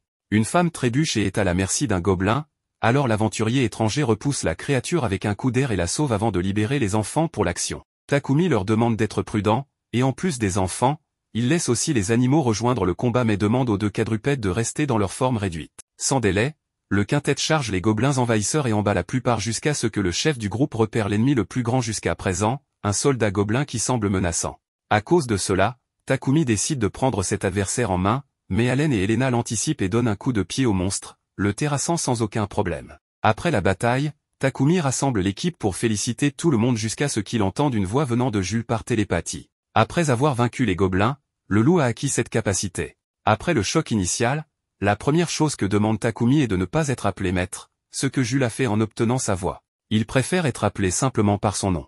Jules n'est pas trop fan de l'idée, alors Allen et Elena conseillent à l'animal l'appeler Taku, comme ils le font, ce qui plaît au loup. Peu après, Fit appelle le jeune homme Monsieur Taku tandis que Bolt l'appelle Monsieur Takumi. Ravi, Takumi est enchanté de voir les animaux parler et de confirmer que Fit est effectivement une femelle comme il le soupçonnait. Maintenant qu'ils peuvent parler, les animaux expriment leur désir de renforcer encore plus leur lien avec les enfants, qui sautent de joie en entendant cela. En fin de compte, les leçons d'Allen pour apprendre aux animaux à parler ont porté leurs fruits. Comme d'habitude, Takumi tapote les jumeaux sur la tête pour leur excellent travail. Maintenant qu'ils peuvent parler, les animaux veulent aussi des tapotements sur la tête, qu'ils obtiennent sans problème. Cependant, malgré ce moment de camaraderie, de la fumée apparaît dans le village, alors Bolt vole pour vérifier la source. Avant de le rejoindre, Takumi présume qu'il est temps de mettre en pratique sa magie de l'eau après avoir passé la nuit à lire les bases de ce type de sort dans le livre qu'il a acheté. En atteignant la source de l'incendie, Takumi concentre son mana dans ses mains pour créer une boule d'eau. Malgré sa confiance, la magie s'est avérée comme un avion en papier un jour sans vent. Embarrassé, il essaie de nouveau en effectuant le même mouvement et en lançant la boule d'eau, mais une fois de plus, rien ne se passe. À la troisième tentative, il prend une pause sinistre et utilise ses deux mains séparément pour conjurer deux boules d'eau. En les lançant, Takumi ressent la même gêne qu'avant. Dépité, le garçon baisse la tête et demande à Jules d'éteindre le feu. Le loup semble être un camion de pompiers à quatre pattes en éteignant le feu tandis que Takumi sombre dans les débuts d'une légère dépression à cause des contretemps frustrants. Suivant l'exemple de leur oncle, Allen et Elena le tapotent sur la tête en lui rappelant qu'il n'est pas seul dans cette situation. Avec tout résolu, les aventuriers disent adieu au village, collectent leur récompense à la guilde et rentrent chez eux pour un repos bien mérité. Après tout, Takumi a passé toute la journée à courir après un chat avec les enfants et à tuer une horde de gobelins. Takumi pensait que les jumeaux seraient épuisés, mais ils apparaissent bientôt en lui demandant de leur lire une histoire, prouvant une fois de plus que les enfants ont un réservoir d'énergie supplémentaire. Le livre parlait des poissons de l'océan, quelque chose que les enfants ne connaissaient pas, alors Takumi a une idée. Le lendemain matin, il informe les capitaines de Shirin qu'il quittera la ville pour montrer le monde aux enfants, en commençant par Belay, la ville de la plage du Sud. En recevant cette nouvelle, Isaac commente que Volt ne pouvait pas cacher sa joie en découvrant que Takumi et les enfants ne quitteraient pas le royaume puisque Belay n'est pas loin. Le capitaine avoue qu'il serait bon d'avoir ces trois-là dans les parages en cas d'invasion de Shirin. Après cela, il est temps de dire au revoir à Luna qui, accro aux matériaux rares, voulait seulement savoir quels objets seraient sur sa table au retour de l'aventurier. Ensuite, les ailes blanches demandent à Michel et Rod, la famille de boulanger, une grande quantité de pain à la crème et d'anko, ainsi que du pain aux fruits de coucourou fait dans un moule spécial qu'il a préparé. Ils s'arrêtent bientôt à la boutique de vêtements et reçoivent un cadeau d'adieu de la part du propriétaire. Enfin, Takumi va au sanctuaire pour informer Syl du voyage, et le dieu est triste parce que l'humain ne l'a pas beaucoup visité dernièrement. Avec cela en tête, Takumi promet de trouver une statue de la divinité du vent pour communiquer avec lui quand il atteindra l'océan du Sud. Cependant, en quittant le sanctuaire, un homme prétend que les enfants lui appartiennent. Ils se souviennent du moment où le marchand les a utilisés comme appât lorsque des monstres ont attaqué la charrette, jetés violemment au sol. Ils ont été laissés pour morts avant que les loups sauvages n'interviennent. Cela traumatise les enfants et rend impossible de cacher leur peur lorsqu'ils rencontrent cet homme à nouveau, qui continue de crier qu'ils sont sa propriété. Takumi vérifie le statut de l'homme et découvre qu'il est un marchand d'esclaves. Takumi répond que les deux petits sont ses frères et sœurs, et non ceux que l'homme recherche. Cela ne fait qu'énerver davantage l'homme, car les jumeaux sont indubitablement reconnaissables. Takumi, qui ne sait pas exactement ce qui s'est passé, commence à supposer que c'est cet individu qui a laissé Allen et Elena servir d'appât. Après tout, l'esclavage existe à Ertedia et les esclaves sont marqués d'un contrat magique pour prouver leur statut, bien que les jumeaux n'aient pas cette marque. Quoi qu'il en soit, la haine de Takumi pour l'homme est indéniable pour ce qu'il a fait à deux enfants sans défense, mais ce n'est pas le moment de laisser sa colère prendre le dessus, il doit protéger les deux enfants. À ce moment-là, la patrouille de la ville arrive pour vérifier la situation, et le marchand accuse Takumi de voler sa marchandise. Les gardes demandent ce qui a été volé, et quand l'homme répond, il n'aime pas entendre comment il se réfère aux enfants. Takumi demande une preuve que les deux appartiennent au marchand, puisqu'aucun des deux n'a de marque d'esclave. Lorsque le marchand est à court d'arguments, Takumi saisit l'occasion pour l'accuser de tenter de kidnapper les enfants en utilisant une fausse revendication de propriété. Les gardes ne savent pas quoi faire jusqu'à ce que Volt et Isaac apparaissent par coïncidence et résolvent immédiatement le problème. Après que l'homme soit emmené au poste, les capitaines expliquent qu'ils sont venus seulement pour dire au revoir à Takumi et aux enfants, en assurant à Takumi qu'il n'a pas à s'inquiéter parce qu'ils témoignent qu'Allen et Elena sont bien les frères et sœurs aventureux, de sorte qu'ils ne peuvent jamais être appelés esclaves à nouveau. Takumi fait comprendre aux deux enfants qu'il sera toujours à leur côté pour prendre soin d'eux, contre vent et marée. Allen et Elena commencent à pleurer et à serrer leur oncle dans leurs bras. Lors des adieux officiels, Isaac donne à Takumi une invitation de leur Belay, qui devrait être utilisée pour toute assistance que le seigneur peut fournir dans la ville côtière du Sud. Comme les responsables ont de l'influence dans la région, ils profitent de l'occasion pour protéger les trois voyageurs. Enfin, Takumi demande aux petits de dire au revoir aux chevaliers, ce qu'ils font à contre-séhure, et Isaac commente qu'il n'est pas nécessaire de les forcer car ils viennent de traverser une période difficile et sont encore renfermés. En route vers la ville de Belay, Takumi réfléchit à ce qu'il pourrait faire pour distraire les enfants, car ils sont visiblement abattus. Il annonce bientôt que le groupe des ailes blanches passera par la forêt de Gaïa. À leur arrivée, le jeune homme s'assure que personne n'est dans les environs et libère tous les animaux pour égayer les enfants et les transporter sur leur dos jusqu'à Belay, car le voyage sera long. Jules et Fit, excité, accepte d'aider, tandis que Bolt est chargé de voler et d'identifier si quelqu'un est à proximité, car Takumi ne veut pas être vu voyageant avec plusieurs monstres de rang pour éviter les soupçons.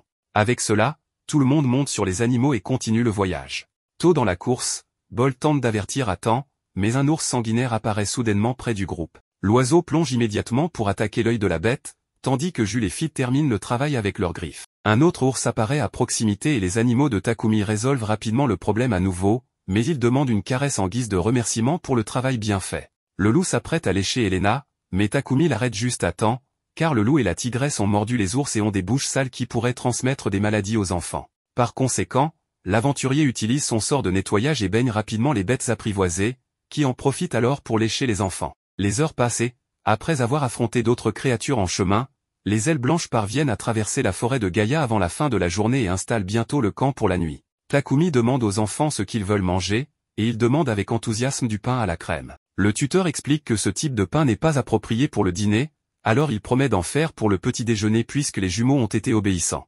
Takumi suggère un oyakodon, un plat que les petits ne connaissent pas. Il explique que c'est du riz avec un œuf sur le dessus, ce qui rend les jumeaux heureux rien qu'en y pensant. Entendant la conversation, les animaux ne veulent pas être laissés de côté et demandent aussi à essayer ce oyakodon. Le soir, le repas est servi à tous ceux qui le souhaitent et Allen et Elena réalisent que le plat est assez différent de ce qu'ils imaginaient, car ils pensaient qu'il s'agirait littéralement d'un œuf avec une coquille sur une portion de riz. Néanmoins, ils assurent qu'ils le mangeront tout comme les animaux qui se jettent sur la nourriture sans hésitation. De plus, Jules et Fit reprennent leur forme plus petite pour manger lentement et savourer chaque bouchée. La nuit tombée, tout le monde dort en sécurité dans la tente magique tandis que Takumi reste éveillé pour contempler le ciel étoilé. Après si longtemps, 3 lunes partagent le ciel d'Eterdia, une rouge, une jaune et une bleue. Les lunes jaunes et rouges sont visibles à cette époque de l'année et le jeune homme est captivé par ce spectacle. En seulement 2 mois après son arrivée à Eterdia, Takumi a accompli plus de choses que jamais sur sa planète d'origine, et pourtant tout semble s'être passé en un clin d'œil. À l'aube, le groupe repart après un petit déjeuner simple. Lorsqu'ils atteignent Belay, les enfants affichent de grands sourires en voyant l'océan pour la première fois. Takumi explique que l'eau est salée, alors Elena demande si elle a bon goût. Takumi avertit que ce n'est pas une bonne idée de boire l'eau, donc les jumeaux doivent être très prudents. Malgré cela, avec leurs yeux fixés sur l'océan, Allen et Elena se tournent vers leur tuteur et demandent à nouveau s'ils peuvent boire l'eau. Takumi devine que leur curiosité vient de leur désir de découvrir ce qu'est la mer, alors il leur laisse tremper leurs doigts et goûter pour se rendre compte de la réalité. Quand ils le font, les jumeaux comprennent pourquoi leur oncle ne voulait pas qu'ils la boivent. Avec un goût terrible en bouche, ils voient les animaux approcher et perdent rapidement leurs expressions renfrognées, courant avec les créatures pour explorer la plage de la meilleure manière possible. De loin, Takumi entend une voix féminine près de lui mais n'a aucune idée d'où elle vient. En regardant autour de lui, il ne voit aucune âme qui vive sur le sable jusqu'à ce qu'il tourne les yeux vers la mer et remarque une fille. Pensant qu'elle est en train de se noyer, il se prépare à sauter dans l'eau sans réfléchir, bien qu'il ne trouve pas de flotteur ou quoi que ce soit de ce genre dans son inventaire. Il demande à la fille d'attendre, puis elle l'appelle par son nom, le laissant confus. Elle se présente comme Milna la sirène. N'y croyant pas tout à fait, Takumi analyse son statut et voit qu'elle ne ment pas. Milna explique qu'un serviteur du dieu de l'eau lui a parlé de lui et Takumi se demande si ce serviteur pourrait être celui qui a envoyé Jules et tous ses cadeaux à travers Syl. Ensuite, les enfants arrivent et demandent à leur oncle qui est la dame. Takumi explique que c'est une sirène, tandis que les enfants pensent que l'océan a mangé la moitié de son corps. Milna se présente et mentionne qu'elle a également entendu parler d'eux, ce qui surprend les 2 enfants. À ce propos, Takumi demande à la sirène d'expliquer l'histoire, et elle révèle qu'elle a entendu dire que l'humain aiderait sa race en résolvant le problème qu'il rencontre. Elle invite donc le groupe à la suivre jusqu'au village des sirènes pour discuter des détails. Takumi demande à tout le monde de rester calme, soulignant que ce village est probablement sous l'eau et supposant que la sirène ne savait pas que personne parmi eux ne peut respirer sous l'eau. Takumi ne sait personnellement pas nager, mais décide de garder cette information pour lui afin d'éviter l'embarras. À bien y réfléchir, considérant que s'il avait tellement amélioré son statut, Takumi se demande s'il peut maintenant nager. Quant aux jumeaux, il n'a aucun doute qu'ils apprendraient dès qu'ils essaieraient. Mais Milna résout la situation en donnant 3 bracelets magiques faits d'écailles de sirène aux humains.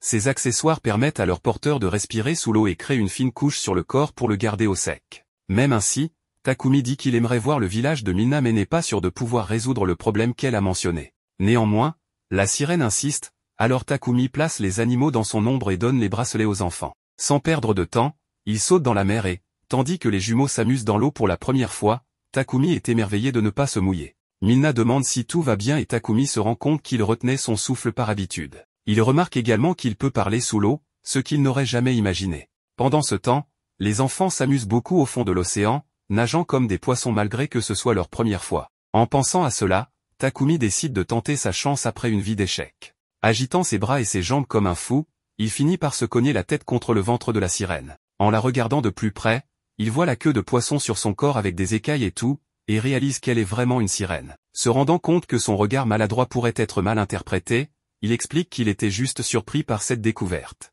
Indifférente, Milna continue, et l'humain demande quel type de monstres vivent au fond de l'océan. Elle répond qu'il y a des crabes de sable et des poissons marteaux, mais aucun n'est très fort. À ce propos, un requin avec quelque chose ressemblant à un marteau sur la tête fonce dans la mer, mais Takumi ne voit pas l'animal comme une grande menace tant que le marteau est évité. Se faufilant derrière leur tuteur, les enfants dévoilent leur coup de pied volant sous-marin sur le requin, le faisant tourner jusqu'au fond de l'océan. Ainsi, le tuteur découvre que même sous l'eau, les enfants ne perdent pas leur force dans les jambes. Après avoir récupéré le poisson pour le manger plus tard, un crabe apparaît. Bien que le crustacé soit assez grand, il ne peut pas résister à l'esprit ludique des jumeaux. Allen et Elena frappent joyeusement le cou de la pauvre créature contre un rocher, mettant fin à sa vie instantanément. Une fois le travail terminé, Takumi annonce qu'ils auront des fruits de mer pour le déjeuner aujourd'hui. Après le repas, le groupe continue son chemin soudain. Takumi a l'impression de traverser une barrière et Milna attire son attention sur le village devant eux. Enchanté par la beauté du lieu, Takumi apprend que le cristal formant les structures du village s'appelle le prismarine, formé lorsque l'océan se cristallise.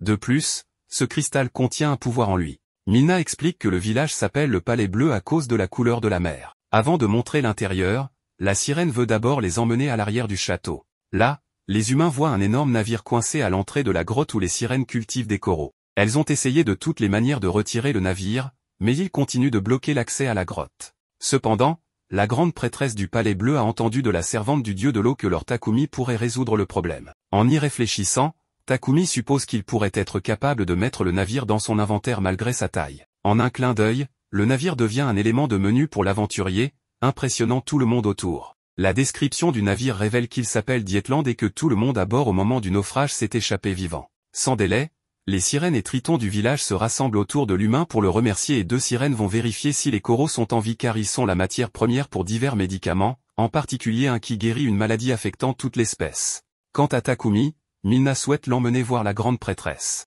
Après s'être émerveillé de l'intérieur du palais, les humains arrivent à la porte de la prêtresse et sont encore plus impressionnés par son apparence. Takumi pense que la jeune femme ressemble à une sirène des contes de fées, et les enfants n'hésitent pas à exprimer combien ils la trouvent belle. La gardienne des petits la remercie formellement pour l'invitation, mais la jeune fille souligne qu'elle leur doit beaucoup, car le serviteur du dieu de l'eau a mentionné avoir une grande dette envers eux.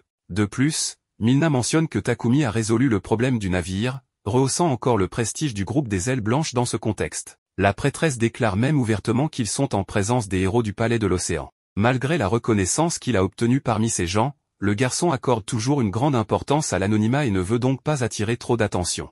La prêtresse semble comprendre cela, précisant que seules les personnes présentes dans cette pièce savent ce que Takumi et les enfants ont fait. D'ailleurs, la prêtresse semble très enthousiaste à l'idée de mettre en avant la gentillesse dont le jeune homme a fait preuve, un type de réaction qu'il n'est pas très à l'aise à gérer. Galt, le leader de la société des sirènes et tritons, dit à la jeune fille qu'elle rend l'invité un peu mal à l'aise, mais elle estime qu'il est important d'exprimer la vérité sur la signification des actions de cet homme. Galt utilise l'exemple d'un moment où quelqu'un a dit sans détour à la prêtresse qu'elle était immature, ce qu'elle n'a certainement pas apprécié, donc la jeune clerc des profondeurs comprend que tout ce qui nous passe par la tête ne doit pas nécessairement être dit sur le moment. Reconnaissant qu'elle est allée trop loin, elle présente Galt comme le leader du peuple de la mer, bien que Takumi ait entendu dire que c'était la prêtresse qui était en charge. Elle explique qu'elle détient un titre honorifique en raison de sa plus grande affinité avec les dieux. Après tout, un être d'une telle importance n'apparaît que rarement, une fois par génération. En vérité, la personne qui occupe ce poste est plus un symbole pour quelque chose de beaucoup plus sacré. Honnêtement, la jeune fille avoue qu'elle n'apprécie pas particulièrement d'occuper ce titre. Quoi qu'il en soit, la grande prêtresse annonce qu'elle a un cadeau pour les héros. Takumi montre sa modestie naturelle, mais les gens insistent pour récompenser le groupe pour ce qu'ils ont fait. En y réfléchissant, l'humain se souvient de sa tentative ratée d'utiliser la magie de l'eau, pensant qu'il serait intéressant de développer cette partie de lui-même, qui reste si faible. Il trouve donc le courage de demander de l'aide pour ce genre de compétences, et Galt propose de l'assister. La prêtresse insiste pour dire que cet entraînement est au-delà de la récompense, mais le garçon préfère en rester là, car il estime que cette aide est déjà suffisante. Milna suggère une idée à la prêtresse, l'amenant à offrir quelque chose d'inutile à son peuple. Elle conduit les ailes blanches à un tas d'algues blacka, largement utilisées comme ingrédient pour des compresses afin de réduire la fièvre et traiter les brûlures. De plus, il y avait des coquilles de roche qui, lorsqu'elles étaient réduites en poudre, pouvaient servir d'agent nettoyant. Enfin, il y avait des os de requins géants utilisés comme matière première pour des armes. Cependant, au-delà des matériaux montrés, les enfants ont attrapé quelques perles de diverses couleurs qui se trouvaient parmi eux, et la grande prêtresse avoue courageusement que cet endroit est en réalité la décharge des sirènes. Les sirènes sont gênées de révéler cela aux humains, mais ils se sentent émerveillés d'avoir accès à de tels objets spectaculaires, comme s'ils n'étaient rien pour cette société. Par exemple, ces perles sont des bijoux sans valeur parce qu'elles ne sont pas suffisamment transparentes et brillantes. La prêtresse souligne que, bien que ces objets ne soient pas une grande affaire pour eux, le serviteur du dieu de l'eau a mentionné qu'ils sont très précieux pour les humains. Comme les enfants les aiment, Takumi accepte les cadeaux et reçoit une invitation à passer la nuit au Palais Bleu. Tout d'abord, ils sont invités à un grand banquet rempli de fruits de mer et de musique, permettant aux humains d'en apprendre davantage sur la culture et les coutumes de cette civilisation sous-marine. Takumi se sent tellement bien qu'il commence à penser qu'il est traité comme un roi, se demandant même s'il pourrait se transformer en vieil homme lorsqu'il remontera à la surface. Lorsque les enfants louent la nourriture, le garçon s'imagine plus vieux que les deux petits, déjà adultes dans son esprit. Cela lui semble trop tôt, si bien qu'il serre les enfants dans ses bras, comme s'il souhaitait qu'ils restent jeunes pour toujours. Ensuite, ils font une visite du palais et regardent à travers les fenêtres vitrées qui montrent la beauté de l'océan autour d'eux, avec tous les poissons et les plantes qu'ils ne voient pas habituellement à la surface. Voyant certains animaux nageant, Allen et Elena pensent qu'ils devraient donner des coups de pied aux créatures, comme ils le font avec tous ceux qui croisent leur chemin, mais leur tuteur leur demande de rester calmes dans de tels moments, en soulignant l'importance d'observer les animaux avec curiosité, comme s'ils étaient dans un aquarium. Par exemple, des raies, des méduses et d'autres espèces dont ils n'avaient aucune idée de l'existence passent devant eux. Plus tard, après avoir accompli bien plus que ce qu'ils auraient jamais imaginé possible, le trio des ailes blanches est ramené à la surface par Galdo pour commencer leur entraînement en magie de l'élément eau. Comme première leçon, il enseigne qu'il y a deux façons de manifester ce style de sorcellerie, la manipulation et la création. Il cite un exemple, en utilisant la magie de la terre, cela implique de manipuler la terre et l'air environnant. En revanche, pour la magie de l'eau ou du feu, il faut d'abord créer ces éléments, car ils ne sont pas nécessairement présents autour de soi. Takumi saisit le concept, bien qu'Allen et Elena semblent perdus pendant la leçon.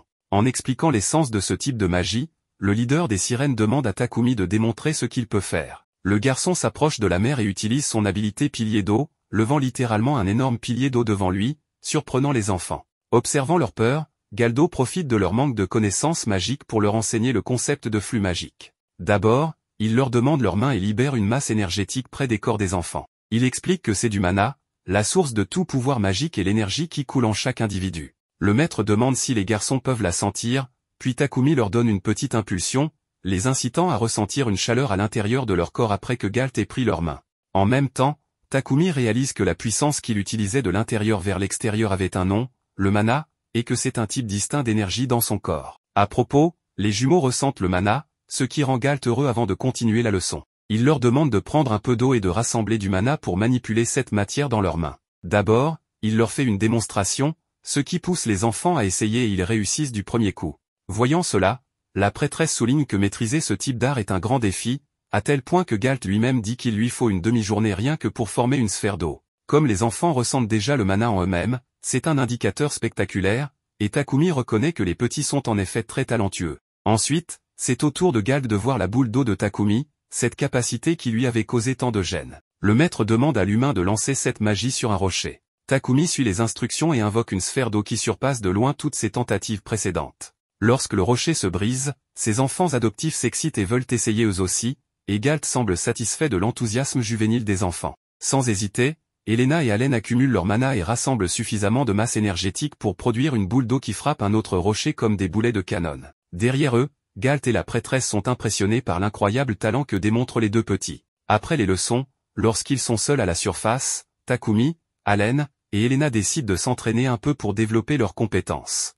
Les jumeaux montrent, comme toujours, leur capacité extrêmement naturelle. Takumi s'enthousiasme en louant ces véritables prodiges. Profitant de la séance d'entraînement, Takumi imagine qu'être capable de conjurer un mur d'eau serait très utile. Cependant, l'entraînement est interrompu lorsque les garçons sentent une présence autour d'eux, bien que rien ne soit visible à l'œil nu. En y réfléchissant, Takumi utilise son aptitude de détection, mais ce qui émerge de sous l'eau rend toute intervention inutile. Pendant ce temps, s'il met la pression sur Maya, la servante de la déesse de l'eau, pour qu'elle révèle ce qui se passe, et elle révèle qu'elle a remarqué un problème dans la région des sirènes alors qu'elle cherchait Takumi, Allen, et Elena. Elle imagine que le navire échoué dans le donjon de corail a dû être un vrai casse-tête, mais elle ne pense pas que l'oracle aurait dû être confié à l'humain juste à cause de cela, car l'oracle est un moyen pour les dieux d'intervenir dans le monde des humains. Apparemment, les partisans de Syl ne font qu'accumuler des dettes de gratitude envers cet humain, et Maya en est l'une des responsables. Syl ne veut pas qu'il dépende de Takumi pour tout, donc il ne veut pas que ses disciples se tournent vers l'humain pour la moindre chose.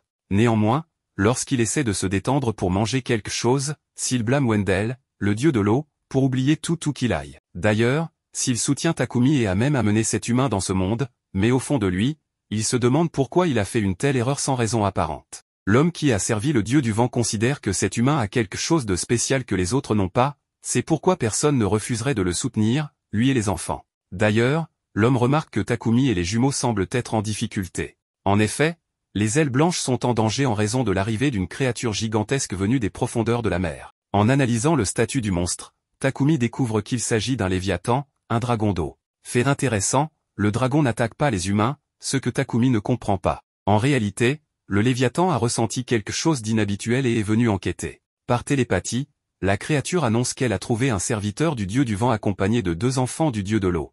Takumi ne savait pas cela, il devient donc curieux de connaître l'origine de ses enfants adoptifs. Le dragon révèle qu'il était responsable de prendre soin de ses enfants, mais n'avait pas considéré le fait qu'étant une créature marine, il dévasterait toute ville qu'il traverserait. Cependant, il a maintenant la chance de remplir ce rôle puisqu'il se trouve devant la progéniture de son dieu, près des domaines maritimes. Ainsi, le dragon demande à l'humain de sceller un contrat afin qu'il puisse être invoqué lorsque nécessaire, même si le léviathan pourrait ne pas toujours accepter d'apparaître. Pour que cela se produise, l'homme doit donner un nom à la bête, alors Takumi choisit de l'appeler Kaiser.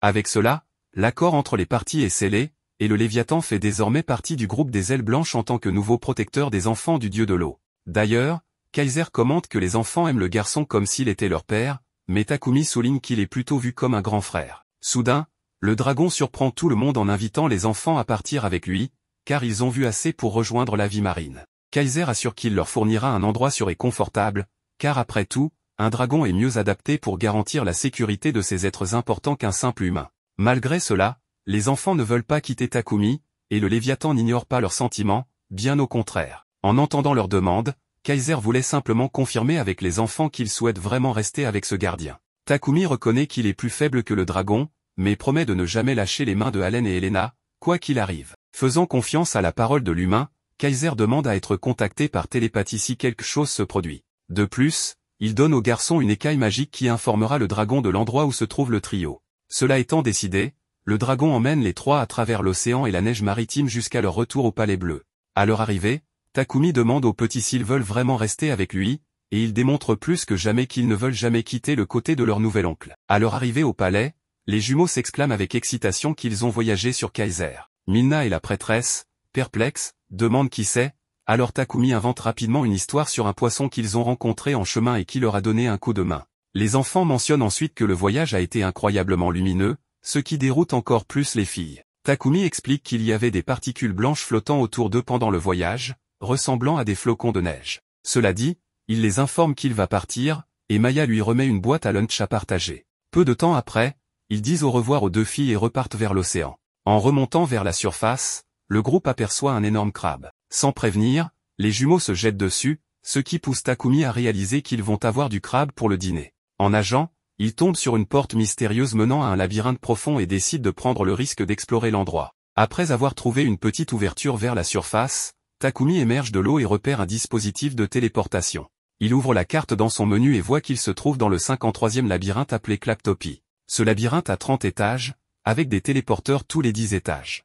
Takumi demande aux enfants s'ils veulent explorer la zone ou rentrer chez eux pour se reposer. Ils décident finalement qu'ils exploreront jusqu'au 10e étage, mais qu'après cela, ils rentreront et reviendront un autre jour pour reprendre là où ils se sont arrêtés. Avant de commencer l'aventure, Takumi ouvre la boîte à lunch pour qu'ils mangent et remplissent leur estomac. Après le déjeuner, ils avancent jusqu'au 1er étage, où ils rencontrent des grenouilles venimeuses. Takumi les avertit que ces grenouilles peuvent cracher du venin, alors il leur conseille d'utiliser la magie au lieu de s'approcher. Avec son air chaud, il frappe la première grenouille, tandis que les jumeaux essaient de viser la grenouille avec des boules d'eau, mais manquent leur cible. Les enfants font une crise pour avoir raté leur cible, alors Takumi les encourage à réessayer. Cette fois, ils réussissent à frapper les grenouilles et célèbrent leur victoire ensemble. Au deuxième étage, Takumi remarque quelque chose de suspect sur le mur et utilise sa compétence d'évaluation pour vérifier la présence de pièges potentiels. À la place, il découvre une pièce cachée. À l'intérieur, il y a un coffre en forme de coquille que les enfants veulent ouvrir avec impatience, alors leur oncle les laisse faire. Le coffre contient une grande quantité de crevettes,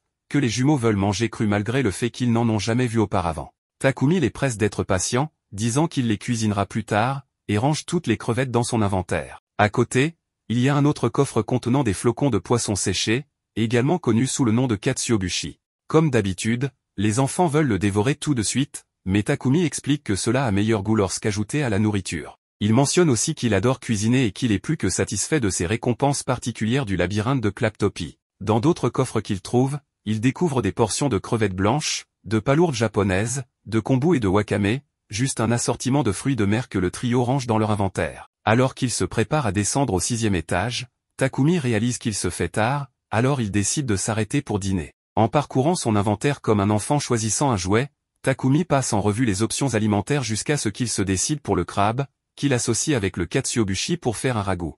Il cuisine les deux types de crevettes avec du sel et les mélange dans le ragoût, ce qui ravit les enfants par la saveur. Après le dîner, ils dorment comme d'habitude dans la tente magique, et le lendemain, ils reprennent l'exploration du labyrinthe là où ils s'étaient arrêtés. En descendant les escaliers jusqu'au 6e étage, ils aperçoivent immédiatement une huître géante que les enfants se précipitent pour attaquer sans réfléchir. Cependant, Takumi leur explique que cette huître libère des décharges électriques lorsqu'elle est frappée par un impact, ils doivent donc attaquer à distance. Allen et Elena conjurent leurs boules d'eau et les lancent sur la créature, la battant sans grande résistance. Impressionné par la facilité avec laquelle les deux ont surmonté la carapace dure de l'huître, Takumi vérifie leur statut, quelque chose qu'ils n'avaient pas fait depuis un moment, et constate qu'ils ont gagné les titres de enfants du dieu de l'eau et de conquérants de labyrinthe de bas niveau. De plus, Allen et Elena ont tous deux atteint le niveau 25, tandis que Takumi est au niveau 27, ce qui lui fait réaliser, avec un peu de choc, que ses petits vont bientôt le surpasser, ce qui ne serait pas idéal. En inspectant l'objet laissé par l'huître, Allen et Elena trouvent un pétard,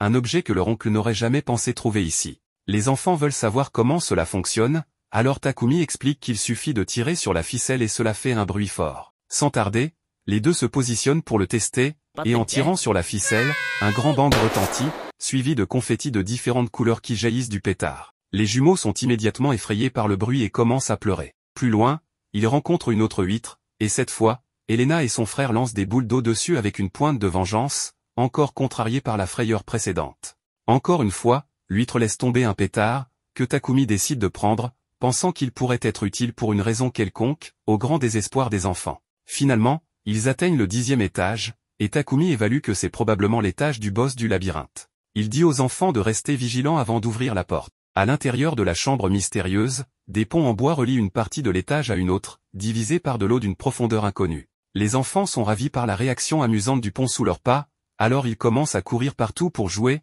ce qui rend Takumi nerveux, d'autant plus qu'il vient de sentir la présence d'un monstre. Comme s'il l'avait pressenti, plusieurs poissons aiguilles attaquent le groupe, et Takumi se défend avec son pouvoir de coupe-vent, tranchant les créatures sur son chemin. En même temps, Elena et Allen lancent des boules d'eau dans toutes les directions, et après une série d'attaques répétées, ils battent tous les poissons aiguilles et nettoient la salle du boss. À ce moment-là, un escalier se crée, menant à l'étage suivant, mais avant de continuer, les jumeaux ramassent les pierres magiques laissées par les monstres, ainsi que des filets de poissons aiguilles, des lances et des flèches. Une fois leur butin rassemblé, le groupe est prêt à continuer jusqu'à ce qu'Elena remarque quelque chose d'étrange dans l'eau. Perplexe, Takumi utilise son pouvoir de détection, et comme il ne sent aucun monstre au fond, il demande aux petits s'ils veulent plonger. Sans hésitation, il saute dans l'eau et trouve un grand coffre au fond, qui contient un bracelet de sirène, tout comme ceux qu'il porte. Takumi en déduit alors qu'à partir de ce niveau, les objets commencent à devenir rares, et s'il trouve d'autres bracelets, il pourrait les distribuer à ces animaux également. Ils poursuivent ensuite leur voyage vers l'étage suivant, où se trouve un dispositif de téléportation, comme ils l'avaient imaginé. Takumi avait convenu qu'ils exploreraient jusqu'au 10e étage avant de rentrer chez eux, alors il informe les enfants qu'ils doivent retourner au 1er étage et se rendre à Belley le lendemain. Le jour suivant, ils arrivent en ville et sont émerveillés par la beauté de l'endroit. Takumi se souvient qu'Isaac lui avait donné une invitation à remettre au seigneur local, mais il souhaite d'abord explorer les environs. Il se dirige immédiatement vers le marché de rue, où des coquillages d'un vendeur semblent délicieuses. Takumi demande au vendeur s'il utilise du sel pour les assaisonner, et celui-ci confirme qu'il le fait. Le garçon demande cela parce que, bien qu'il aime le sel, il préfère ses propres assaisonnements, il veut donc en prendre 3 sans aucun assaisonnement. Lorsque les plats sont servis devant lui, le garçon arrose les coquillages de beurre fondu et verse de la sauce soja chaude qui fait fondre le beurre autour des coquilles, puis il sert les enfants. Impressionné par les compétences culinaires de l'étranger, le vendeur reconnaît le beurre mais ne parvient pas à identifier la sauce. Takumi explique qu'il s'agit d'une sauce soja fabriquée à partir d'arbres cuchis et en offre un peu au vendeur pour goûter. Ce dernier est tellement époustouflé par la saveur que sa réaction attire l'attention de tout le monde autour, qui souhaite maintenant aussi essayer des coquillages au beurre et à la sauce soja. Immédiatement, les enfants protègent leur nourriture, craignant que quelqu'un n'essaie de la leur voler, bien que Takumi les rassure que personne ne le fera. Le vendeur demande au jeune homme de lui vendre un peu de sauce et de beurre, alors Takumi conclut un accord et observe les gens faire la queue pour goûter les coquillages spéciaux.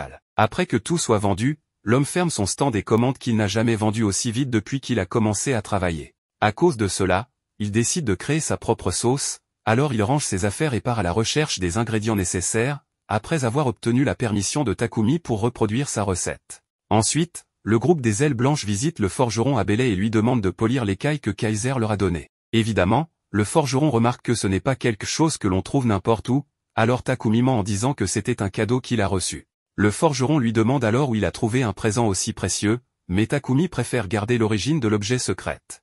Il souhaite que le forgeron perce un trou et attache une corde à l'écaille, mais le forgeron avertit qu'il y a un risque de la casser. Il appelle donc Rudy, son employé, qui a de l'expérience en artisanat, et lui demande s'il peut créer un ornement avec l'écaille de dragon d'eau sur la table. Rudy est choqué en voyant l'objet dans la forge et dit qu'il peut peut-être fabriquer le pendentif souhaité par le client. Il esquisse rapidement un modèle de ce à quoi ressemblerait l'écaille après tout le processus, et Takumi ainsi que les enfants apprécient ce qu'ils voient. Cependant, Rudy avertit que le support en argent ou en bronze serait plus faible que l'écaille elle-même, ils devront donc utiliser des matériaux suffisamment solides pour créer cette pièce, ce qui ferait certainement grimper le prix final. Takumi demande quels seraient ces matériaux, et l'artisan forgeron explique que le choix idéal serait le mithril, qu'ils ont encore un peu en stock, ce qui est une chance pour le client. De plus, Takumi demande s'il est possible d'utiliser quelque chose comme une corde en cuir au lieu d'une chaîne, ce que Rudy confirme, mais il pense que cela rendrait le cuir moins élégant par rapport au reste, créant un contraste étrange.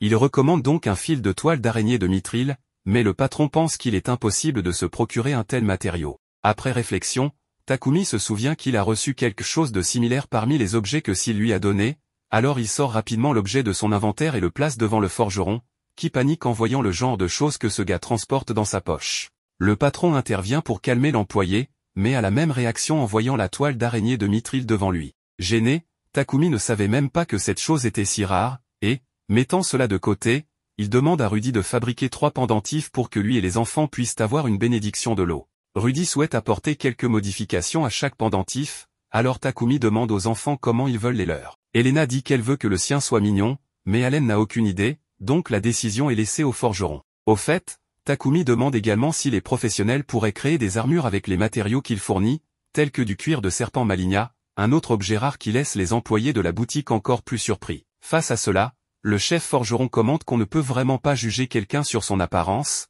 et Takumi se rappelle avoir entendu la même chose du maître de la guilde. D'ailleurs, il souhaite également des gants pour la cueillette, une cuirasse et des gantelets en cuir, car il a un faucon et doit protéger son bras lorsque Bolt atterrit dessus. D'ailleurs, Allen demande s'il peut aussi avoir un gant comme celui-là, car il veut que Bolt atterrisse sur son bras. Après avoir tout commandé, ils disent au revoir au forgeron et continuent leur chemin vers un temple où ils pourraient parler avec Seal. À leur arrivée, l'aventurier dit au dieu du vent que les jumeaux sont les enfants du dieu de l'eau. Seal s'excuse de ne pas le lui avoir dit plus tôt, mais ce n'est pas la question que Takumi est venu discuter. Il veut savoir où se trouve le père des enfants. En regardant autour de lui la statue du dieu de l'eau, Takumi devine que le père des enfants ressemble à cela. Cependant, le silence de Seal en réponse à la question ne fait qu'augmenter le suspense. Bien sûr, si leur père devait apparaître maintenant et les emmener, Takumi serait vraiment triste, et ce petit drame ne fait qu'ajouter à la tension. Mais le dieu du vent brise les attentes en déclarant joyeusement que Takumi est officiellement devenu son vassal, après tout il a reçu un cadeau spécial. Takumi demande si le dieu va déjà lui donner plus de travail, et il explique que ce n'est pas exactement du travail, mais que ça pourrait bien l'être. L'humain va essentiellement devenir un symbole, par exemple, le symbole de Seal et le vent, et Takumi sera celui de la formation et de l'éducation. Takumi, sans se rendre compte, a l'audace de demander pourquoi, mais se souvient rapidement de son aventure en tant que mentor de 2 petits-enfants aux cheveux bleus. Quoi qu'il en soit, il pensait que ce serait quelque chose de plus en rapport avec le vent puisqu'il sert le dieu du vent. S'il explique avec colère que l'éducation et la pédagogie relèvent du domaine de Marianola, la déesse de la création. Il est irrité parce que son vassal a reçu une bénédiction de cette déesse et non de lui, ce qui explique pourquoi Takumi n'a pas de spécialité liée au vent. Frustré, le dieu grommelle qu'il est celui qui a trouvé cet humain en premier lieu, mais l'humain lui rappelle que le dieu l'a en fait accidentellement tué. Quoi qu'il en soit, Takumi doit continuer à remplir son rôle en s'occupant des enfants, et en plus, il recevra des objets que s'il a mis de côté de la part du dieu du feu Salamantil, en remerciement d'avoir amélioré la cuisine en Ertedia. Par exemple, les pains sucrés qui sont devenus célèbres à Shirin se répandent maintenant dans d'autres pays, tout comme le plat à la sauce soja à Belay. S'il souligne que la cuisine d'Ertedia n'avait pas changé depuis des siècles et que très peu de nouveaux plats avaient été introduits dans la culture du peuple aélien. En tant qu'amateur de cuisine, le dieu du feu était ravi, tellement ravi qu'il va donner au jeune homme une autre bête pactée ainsi que des capacités magiques liées au feu.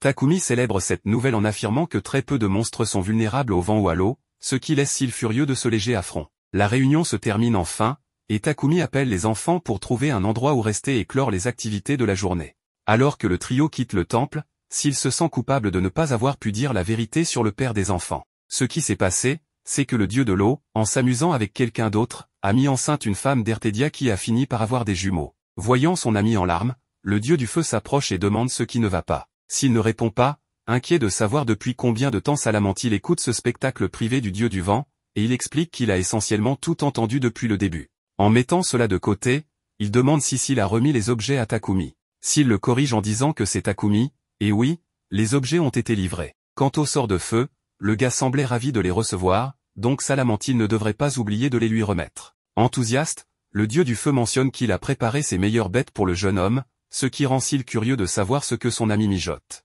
Salamantil lui fait un clin d'œil et dit qu'il le découvrira en temps voulu, mais Seal est plus inquiet parce que lorsque ce feu follet s'excite trop, il provoque généralement un incendie. Pendant ce temps, Takumi et les enfants du dieu de l'eau s'amusent avec les animaux sur la plage. Le jeune homme soulève les petits avec sa magie de l'eau et les laisse glisser comme sur un toboggan aquatique, puis, comme de bons enfants, ils reviennent pour un autre tour. Après 48 fois, Takumi est épuisé de les avoir soulevés, mais il se pousse à continuer à s'entraîner avec ses capacités. Mais soudain, un énorme lion de flamme apparaît de nulle part, et le garçon analyse rapidement les statistiques de la bête. C'est un roi lion scarlett, et d'après ce qui est écrit, c'est la bête pactée fournie par Salamantil. Takumi ne s'attendait pas à un monstre de cette taille, mais les enfants ne semblent pas s'en soucier. Au contraire, ils y voient un parc d'attractions en forme de félin. Takumi demande au monstre s'il a été envoyé par le dieu du feu, et il répond par un rugissement qui éclate comme un ventilateur industriel. Bolt explique alors que le lion n'a pas encore développé de télépathie. Les enfants veulent nommer le nouvel animal de compagnie, et le tuteur pense à Vector. En entendant ce nom, la bête frotte affectueusement sa tête contre celle de son maître, alors Takumi prend cela comme un signe que le nom est adopté. Cependant, bien qu'il soit agréable d'avoir un nouveau compagnon, l'humain sait qu'il doit réduire la taille de ce monstre s'il veut voyager avec lui. Il demande donc au lion de se réduire. Vector obéit sans délai, et les enfants en profitent pour se présenter de plus près. Takumi fait de même et informe tout le monde que Vector est désormais un nouveau membre de la famille. Assez rapidement, le lion se joint aux amusements, mais avant cela, Allen et Elena lancent une balle pour que Jules, le loup, la rapporte. Puis c'est au tour de Vector, mais au lieu de ramener la balle, il revient avec une femme dans sa gueule, à la grande horreur de Takumi. Paniqué, il se précipite pour voir si elle est vivante, et heureusement, elle est juste inconsciente. En vérifiant ses statistiques, il découvre qu'elle est Viviane,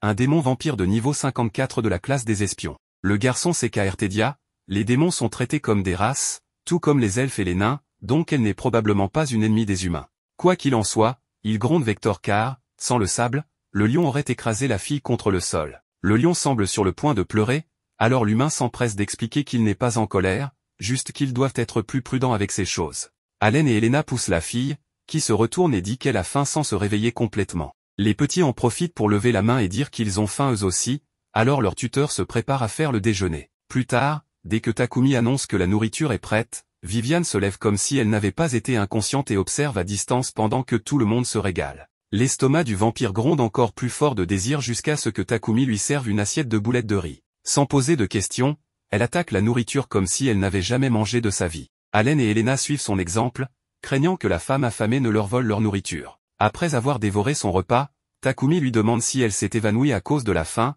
mais elle ne semble pas encline à répondre tant qu'elle n'a pas mangé chaque grain de riz dans son assiette. Après avoir enfin satisfait sa faim, elle a la décence de le remercier pour le repas et dit que son nom est Viviane, mais qu'on peut l'appeler Vivi. Takumi et les enfants allaient se présenter, mais elle les interrompt en voulant savoir ce qu'étaient ces délicieuses choses qu'elle venait de manger. Le jeune homme explique que ce sont des boulettes de riz appelées onigiri. Viviane demande si c'est le même riz que l'on donne aux animaux, et il explique timidement que, là d'où il vient, les gens mangent aussi ce type de nourriture. Quoi qu'il en soit, il demande si le vampire a été offensé par cela, mais elle s'en sort très bien avec cet ingrédient, ayant trouvé la nourriture tellement délicieuse.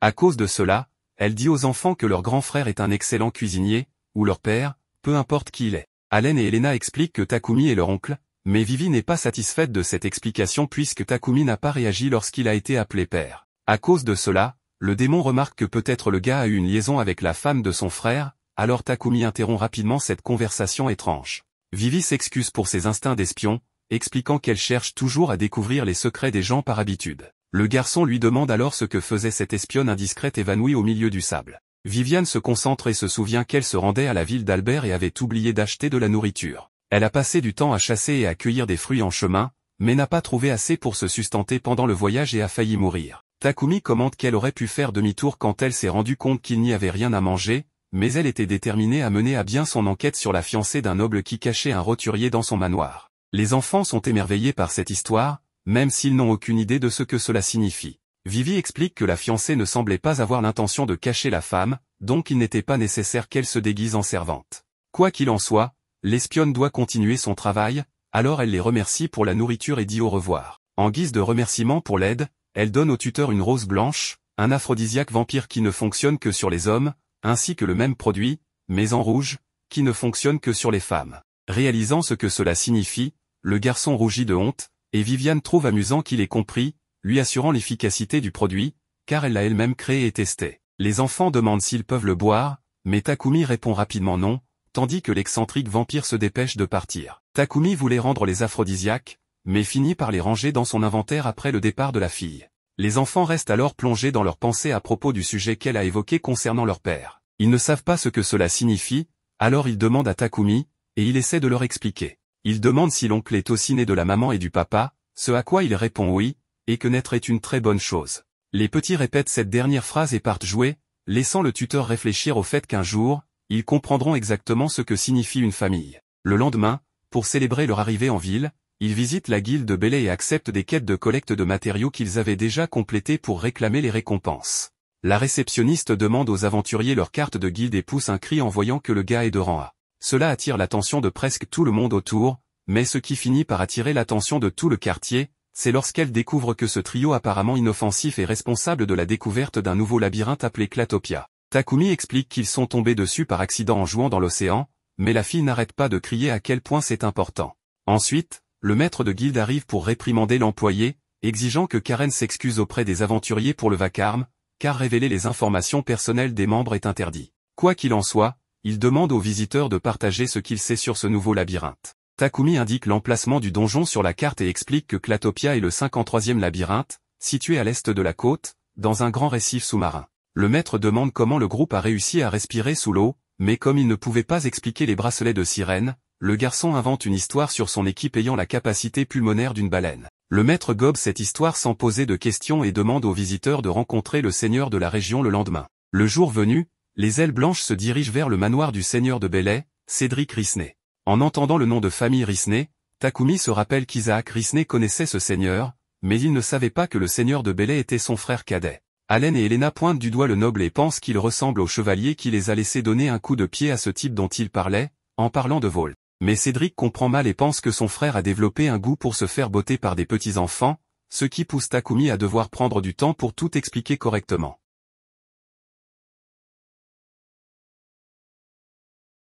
L'histoire continue avec Takumi, Allen et Elena qui sont assis dans la guilde après les présentations officielles. Takumi raconte comment il a découvert le labyrinthe de Clatopia, ce qui surprend Sir Cédric. Ce dernier s'exclame que c'est incroyable. Il a du mal à croire qu'un labyrinthe ait été trouvé sur son territoire. Il ajoute que les gens afflueront désormais vers cette ville et que tout le mérite reviendra à Takumi. Dans ce monde, les labyrinthes sont une source principale de revenus et de monnaie forte. Dès que la nouvelle de la découverte d'un nouveau labyrinthe se répand, les aventuriers se précipitent avec l'espoir de le conquérir, créant ainsi des opportunités d'affaires pour les auberges, les restaurants et même les hôpitaux, car ces aventuriers se blesseront et les hôpitaux auront du travail. En outre, les objets trouvés dans le labyrinthe seront vendus, transformant la ville en un centre économique. 5 labyrinthes ont maintenant été découverts dans la ville de Gardia. Takumi reçoit ensuite une liste de ces labyrinthes et, en la consultant, il constate que la moitié des labyrinthes qu'il connaît n'ont pas encore été découverts. Il est surpris que le village proche de la ville n'ait pas encore été trouvé. Ils prennent ensuite le thé, et Takumi se rend compte que s'il l'observe, mais il n'y prête pas attention. Takumi discute ensuite avec le maître de la guilde et lui demande jusqu'où le labyrinthe a été exploré. Le maître de la guilde lui explique que seule une petite partie du premier étage a été explorée jusqu'à présent. Ils ont rencontré des difficultés pour trouver l'entrée, mais heureusement, personne n'est mort et tout le monde va bien, car il a sélectionné des enquêteurs dotés de fortes capacités physiques et d'excellentes compétences en natation. Il leur a également fourni des dispositifs magiques par précaution, comme des dispositifs de respiration sous l'eau, bien que ceux-ci ne soient pas les plus avancés. Ils utilisent une gemme de type vent pour créer un flux d'air constant. Le maître de la guilde informe ensuite Takumi qu'il sera récompensé, car toute personne qui découvre un labyrinthe a droit à une récompense de l'État. Cependant, Takumi répond qu'il n'a pas besoin de récompense, car sa situation est déjà confortable. Il demande plutôt si le nom de l'explorateur sera révélé. Le maître de la guilde lui précise que le nom sera révélé, mais seulement à certaines personnes, et non au grand public. Takumi est inhabituel, car il devrait être célèbre après avoir découvert un tel labyrinthe. Les gens le loueront, et tout le monde, jeune et vieux, le connaîtra. Mais Takumi explique qu'il n'est pas arrogant, préférant plutôt l'humilité. Le maître de la guilde acquiesce et promet d'informer sa majesté tout en s'assurant que personne d'autre ne sera mis au courant. Lorsque l'employé de la guilde est sur le point de partir après avoir remis tous ses rapports, le maître de la guilde l'arrête, car il a entendu dire qu'il y avait eu des problèmes dans la guilde la veille. L'employé se retourne vers eux et s'excuse sincèrement pour ce qui s'est passé, sachant que les employés de la guilde doivent maintenir une confidentialité absolue. Il sait aussi que la jeune fille a crié et révélé des informations provenant de sa carte, indiquant qu'il est de rang A. Il s'excuse profondément auprès de Takumi pour ce qui s'est passé avec cet employé, mais le maître de la guilde lui assure que dorénavant, tout le personnel manipulera les informations privées correctement. Il demande pardon à Takumi, mais ce dernier le rassure en disant qu'il n'est pas nécessaire de s'inquiéter, car rien de grave ne s'est produit. Le maître de la guilde ajoute que si quelque chose se passe à l'avenir, l'employé doit l'en informer directement. L'officiel s'excuse à nouveau et quitte rapidement la pièce. Le maître de la guilde explique ensuite à Takumi qu'il savait qu'il venait, car Isaac lui avait envoyé une lettre indiquant qu'il arriverait ce jour-là. Il lui conseille de prendre son temps et de profiter de son séjour dans la ville. À ce moment-là, un serviteur entre et informe Sir Cédric que le déjeuner est prêt. Il se dirige vers le déjeuner, et Takumi est surpris par l'ambiance, ayant l'impression d'être dans la maison d'un noble. La vue est magnifique, et il est ensuite présenté à une charmante dame, Olive, la femme de Sir Cédric, ainsi qu'à leurs deux enfants, Théodore et Lati. Allen et Helena étaient très timides en présence des enfants. Takumi s'excusa alors en expliquant qu'il n'avait pas l'habitude de jouer avec des enfants plus jeunes. Après cela, ils mangèrent, et la nourriture était excellente. Une fois le repas terminé, on leur servit des desserts. Sir Cédric fit remarquer à Takumi qu'Isaac lui avait parlé des nouveaux types de pain qu'il avait inventés et popularisés dans toute la ville de Shirin. Takumi répondit simplement qu'il aimait inventer et faisait beaucoup de choses. Le maître de la guilde demanda alors à Takumi s'il pouvait partager ses recettes avec eux. Takumi hésita, puis expliqua qu'il n'était pas certain que ses recettes conviendraient au goût des nobles. Cependant, Sir Cédric le rassura en disant qu'il aimerait essayer, ajoutant que, malgré leur richesse, ils étaient tous humains et n'étaient pas nés riches. Takumi prépara alors des repas pour eux, et lorsqu'Olive, l'épouse de Cédric, goûta, elle fut véritablement impressionnée par le plat, qu'elle décrivit comme froid et délicieux. Tout le monde fut ravi, mais Sir Cédric ne parvenait pas à déterminer de quoi le plat était composé. Ce furent les enfants qui révélèrent que le plat était fait à partir de slimes gélatineux. Ils expliquèrent qu'en se promenant aux abords de la ville, ils avaient vaincu des slimes et les avaient ensuite traités de manière à les rendre sûrs pour la consommation humaine, tout en fondant lorsqu'ils étaient chauffés. Takumi se rappela alors de cet événement et se demanda s'il était possible de créer quelque chose de similaire à de la gelée. Il réchauffa du jus de fruits dans une casserole, dissout de la gelée de slime dedans, puis versa le tout dans une tasse, utilisant sa magie pour le refroidir instantanément. Le résultat fut une gelée claire et merveilleuse. De retour au présent, Takumi expliqua que c'était exactement ce qui s'était passé. Sir Cédric s'interrogea ensuite pour savoir si Isaac avait goûté à ce plat, et Takumi lui répondit que ce n'était pas encore le cas. Sir Cédric songea alors à impressionner Isaac avec ce plat, ce qui surprit Takumi, qui se demanda si Cédric cherchait à se venger des éloges d'Isaac à propos de son pain à la crème. Sir Cédric exprima ensuite son souhait d'acheter la recette et envisagea d'ouvrir une boutique pour vendre la gelée de slime. Il ordonna rapidement à son serviteur d'apporter de la gelée de slime, mais celui-ci répondit que cela pourrait prendre du temps, car la gelée était vendue à un prix si bas que la plupart des aventuriers ne se donnaient pas la peine de la ramasser. Sir Cédric se demanda alors s'il ne devrait pas envisager de l'élever, ce qui choqua Takumi, qui se demanda si Cédric envisageait sérieusement de démarrer une ferme de slime, une activité généralement réservée aux riches. Cédric remercia ensuite Takumi pour la merveilleuse recette et l'invita à rester chez eux pendant toute la durée de son séjour à Bel Air. Cependant, Takumi répondit qu'il ne devrait pas faire cela, car il ne voulait pas déranger leurs hôtes, et qu'ils avaient déjà réservé une chambre d'hôtel. Sir Cédric insista pour annuler la réservation de l'hôtel et ordonna immédiatement de le faire. Il promit à Takumi un séjour confortable, et son épouse ajouta qu'elle espérait que, s'il restait, leurs enfants pourraient jouer avec les siens. Takumi expliqua que Allen et Elena n'interagissaient généralement pas beaucoup avec les enfants de leur âge, mais qu'ils joueraient ensemble. Ensuite, Takumi accompagna les enfants dans leur chambre, où ils jouèrent beaucoup et s'amusèrent avant de finalement s'endormir. Le lendemain matin, Takumi se leva tôt et alla voir Cédric, qui lui apprit qu'Isaac avait répondu au message envoyé la veille. Takumi fut surpris et demanda comment le message était arrivé si rapidement. Cédric expliqua que la guilde disposait d'un dispositif de transmission magique. Bien qu'il ne puisse pas transporter des personnes comme ceux des labyrinthes, il pouvait envoyer des objets sur de longues distances. Isaac avait utilisé ce dispositif pour faire parvenir son message rapidement. Takumi et les enfants furent tous étonnés. Takumi se demanda pourquoi Isaac avait envoyé le message si urgemment et demanda à Cédric s'il y avait un problème. Cédric répondit qu'il n'y avait aucun problème, mais qu'Isaac voulait simplement s'assurer que le message arrivait rapidement. Il semblait que les vantardises de Cédric avaient vraiment agacé Isaac, car celui-ci l'avait délibérément taquiné dans sa lettre en se vantant d'avoir mangé la gelée sans lui dire de quoi elle était composée. Takumi était stupéfait par la rivalité continue entre les deux frères, Cédric et Isaac, et se dit qu'ils semblaient constamment en désaccord. Cédric expliqua qu'Isaac était quelqu'un qui n'acceptait pas facilement la défaite et prenait les choses très au sérieux, ajoutant qu'il ne pensait pas que cela changerait jamais. Il mentionna qu'Isaac, depuis qu'il avait rejoint les chevaliers, était devenu très habile à maintenir une bonne image, mais qu'il était rare, ces derniers temps, d'obtenir de lui une réaction honnête. Cédric se remémora comment, dans leur enfance, il s'occupait toujours de son frère tout en aimant le taquiner, une manière pour lui de se rapprocher de lui. Pendant ce temps, dans la ville de Chirine, Isaac tenait une lettre en main, avec l'étrange sensation que quelqu'un parlait de lui quelque part. Volt, son fidèle compagnon, s'approcha et lui demanda des nouvelles de la lettre. Isaac, inhabituellement hésitant, fit remarquer à Volt que Takumi et les enfants étaient arrivés à Bel Air. Volt fut surpris par la rapidité de leur arrivée. Isaac expliqua que la lettre révélait que Takumi était arrivé et qu'un nouveau labyrinthe avait été découvert dans la ville de Bel Air. Volt, choqué par cette nouvelle, demanda plus d'informations sur le labyrinthe. Isaac lui expliqua qu'il s'agissait d'un labyrinthe de type de niveau intermédiaire. Curieux, Volt demanda alors pourquoi Isaac semblait contrarié.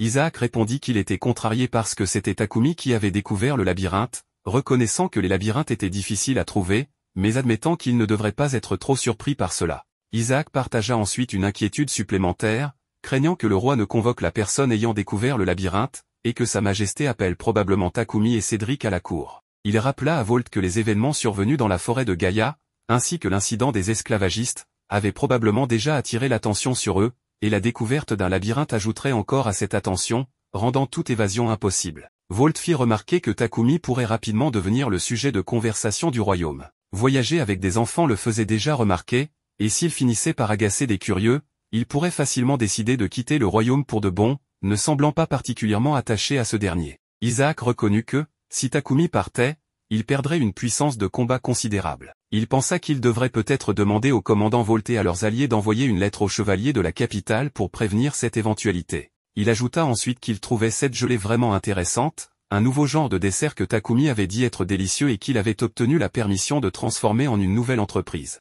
Volt, étonné, conclut qu'il était incroyable que Takumi ait découvert un labyrinthe et inventé un nouveau dessert en si peu de temps. Pendant ce temps, Takumi et les enfants furent invités par Cédric à visiter le marché du matin. Sachant que la présence de Cédric, en tant que gouverneur de la province, provoquerait un tumulte s'il était reconnu, il se déguisa pour passer inaperçu. Cédric mentionna qu'il y avait un stand au port qui vendait un type inhabituel de confiserie, si populaire que les gens faisaient la queue pour en obtenir. Il ajouta que tout le monde disait que c'était extrêmement délicieux. Takumi, ravi par cette information, se prépara à découvrir cette nouvelle confiserie. Les enfants de Cédric attrapèrent alors sa main, et les enfants de Takumi firent de même, remplissant tout le groupe de bonheur alors qu'ils se dirigeaient ensemble vers le marché. Ils tiennent joyeusement les mains de Takumi en arrivant devant la grande foule. Takumi se demande ce qui est vendu à ce stand particulier, attirant autant de monde. Cédric lui explique qu'il s'agit d'un type de coquillage cuit, mais préparé avec des saveurs inédites. Apparemment, l'assaisonnement utilisé est une sauce appelée sauce soja.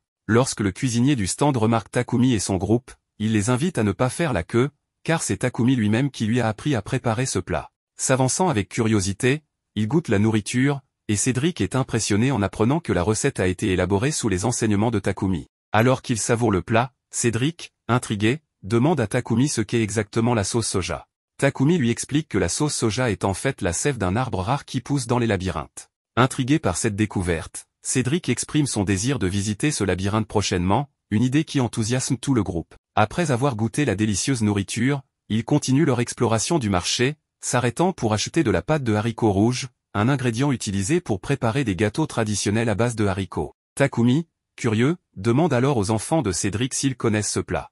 Les enfants répondent que c'est en effet populaire dans la ville de Shirin, là où vit leur oncle Isa. Takumi leur explique que la pâte de haricots est souvent utilisée comme garniture pour les gâteaux, soulignant sa douceur et sa saveur délicate. Plus tard, Cédric revient avec une facture en papier et s'excuse pour le temps qu'il a pris. Takumi, en jetant un coup d'œil au papier, remarque un symbole étrange imprimé dessus. Ce symbole semble familier, mais il ne parvient pas à se rappeler immédiatement où il l'a déjà vu. Après un moment de réflexion, il se souvient que ce même symbole ornait le navire coulé qu'il avait nettoyé lors de son passage dans le village des sirènes. Cette découverte éveille en lui des questions, que pourrait signifier ce symbole mystérieux?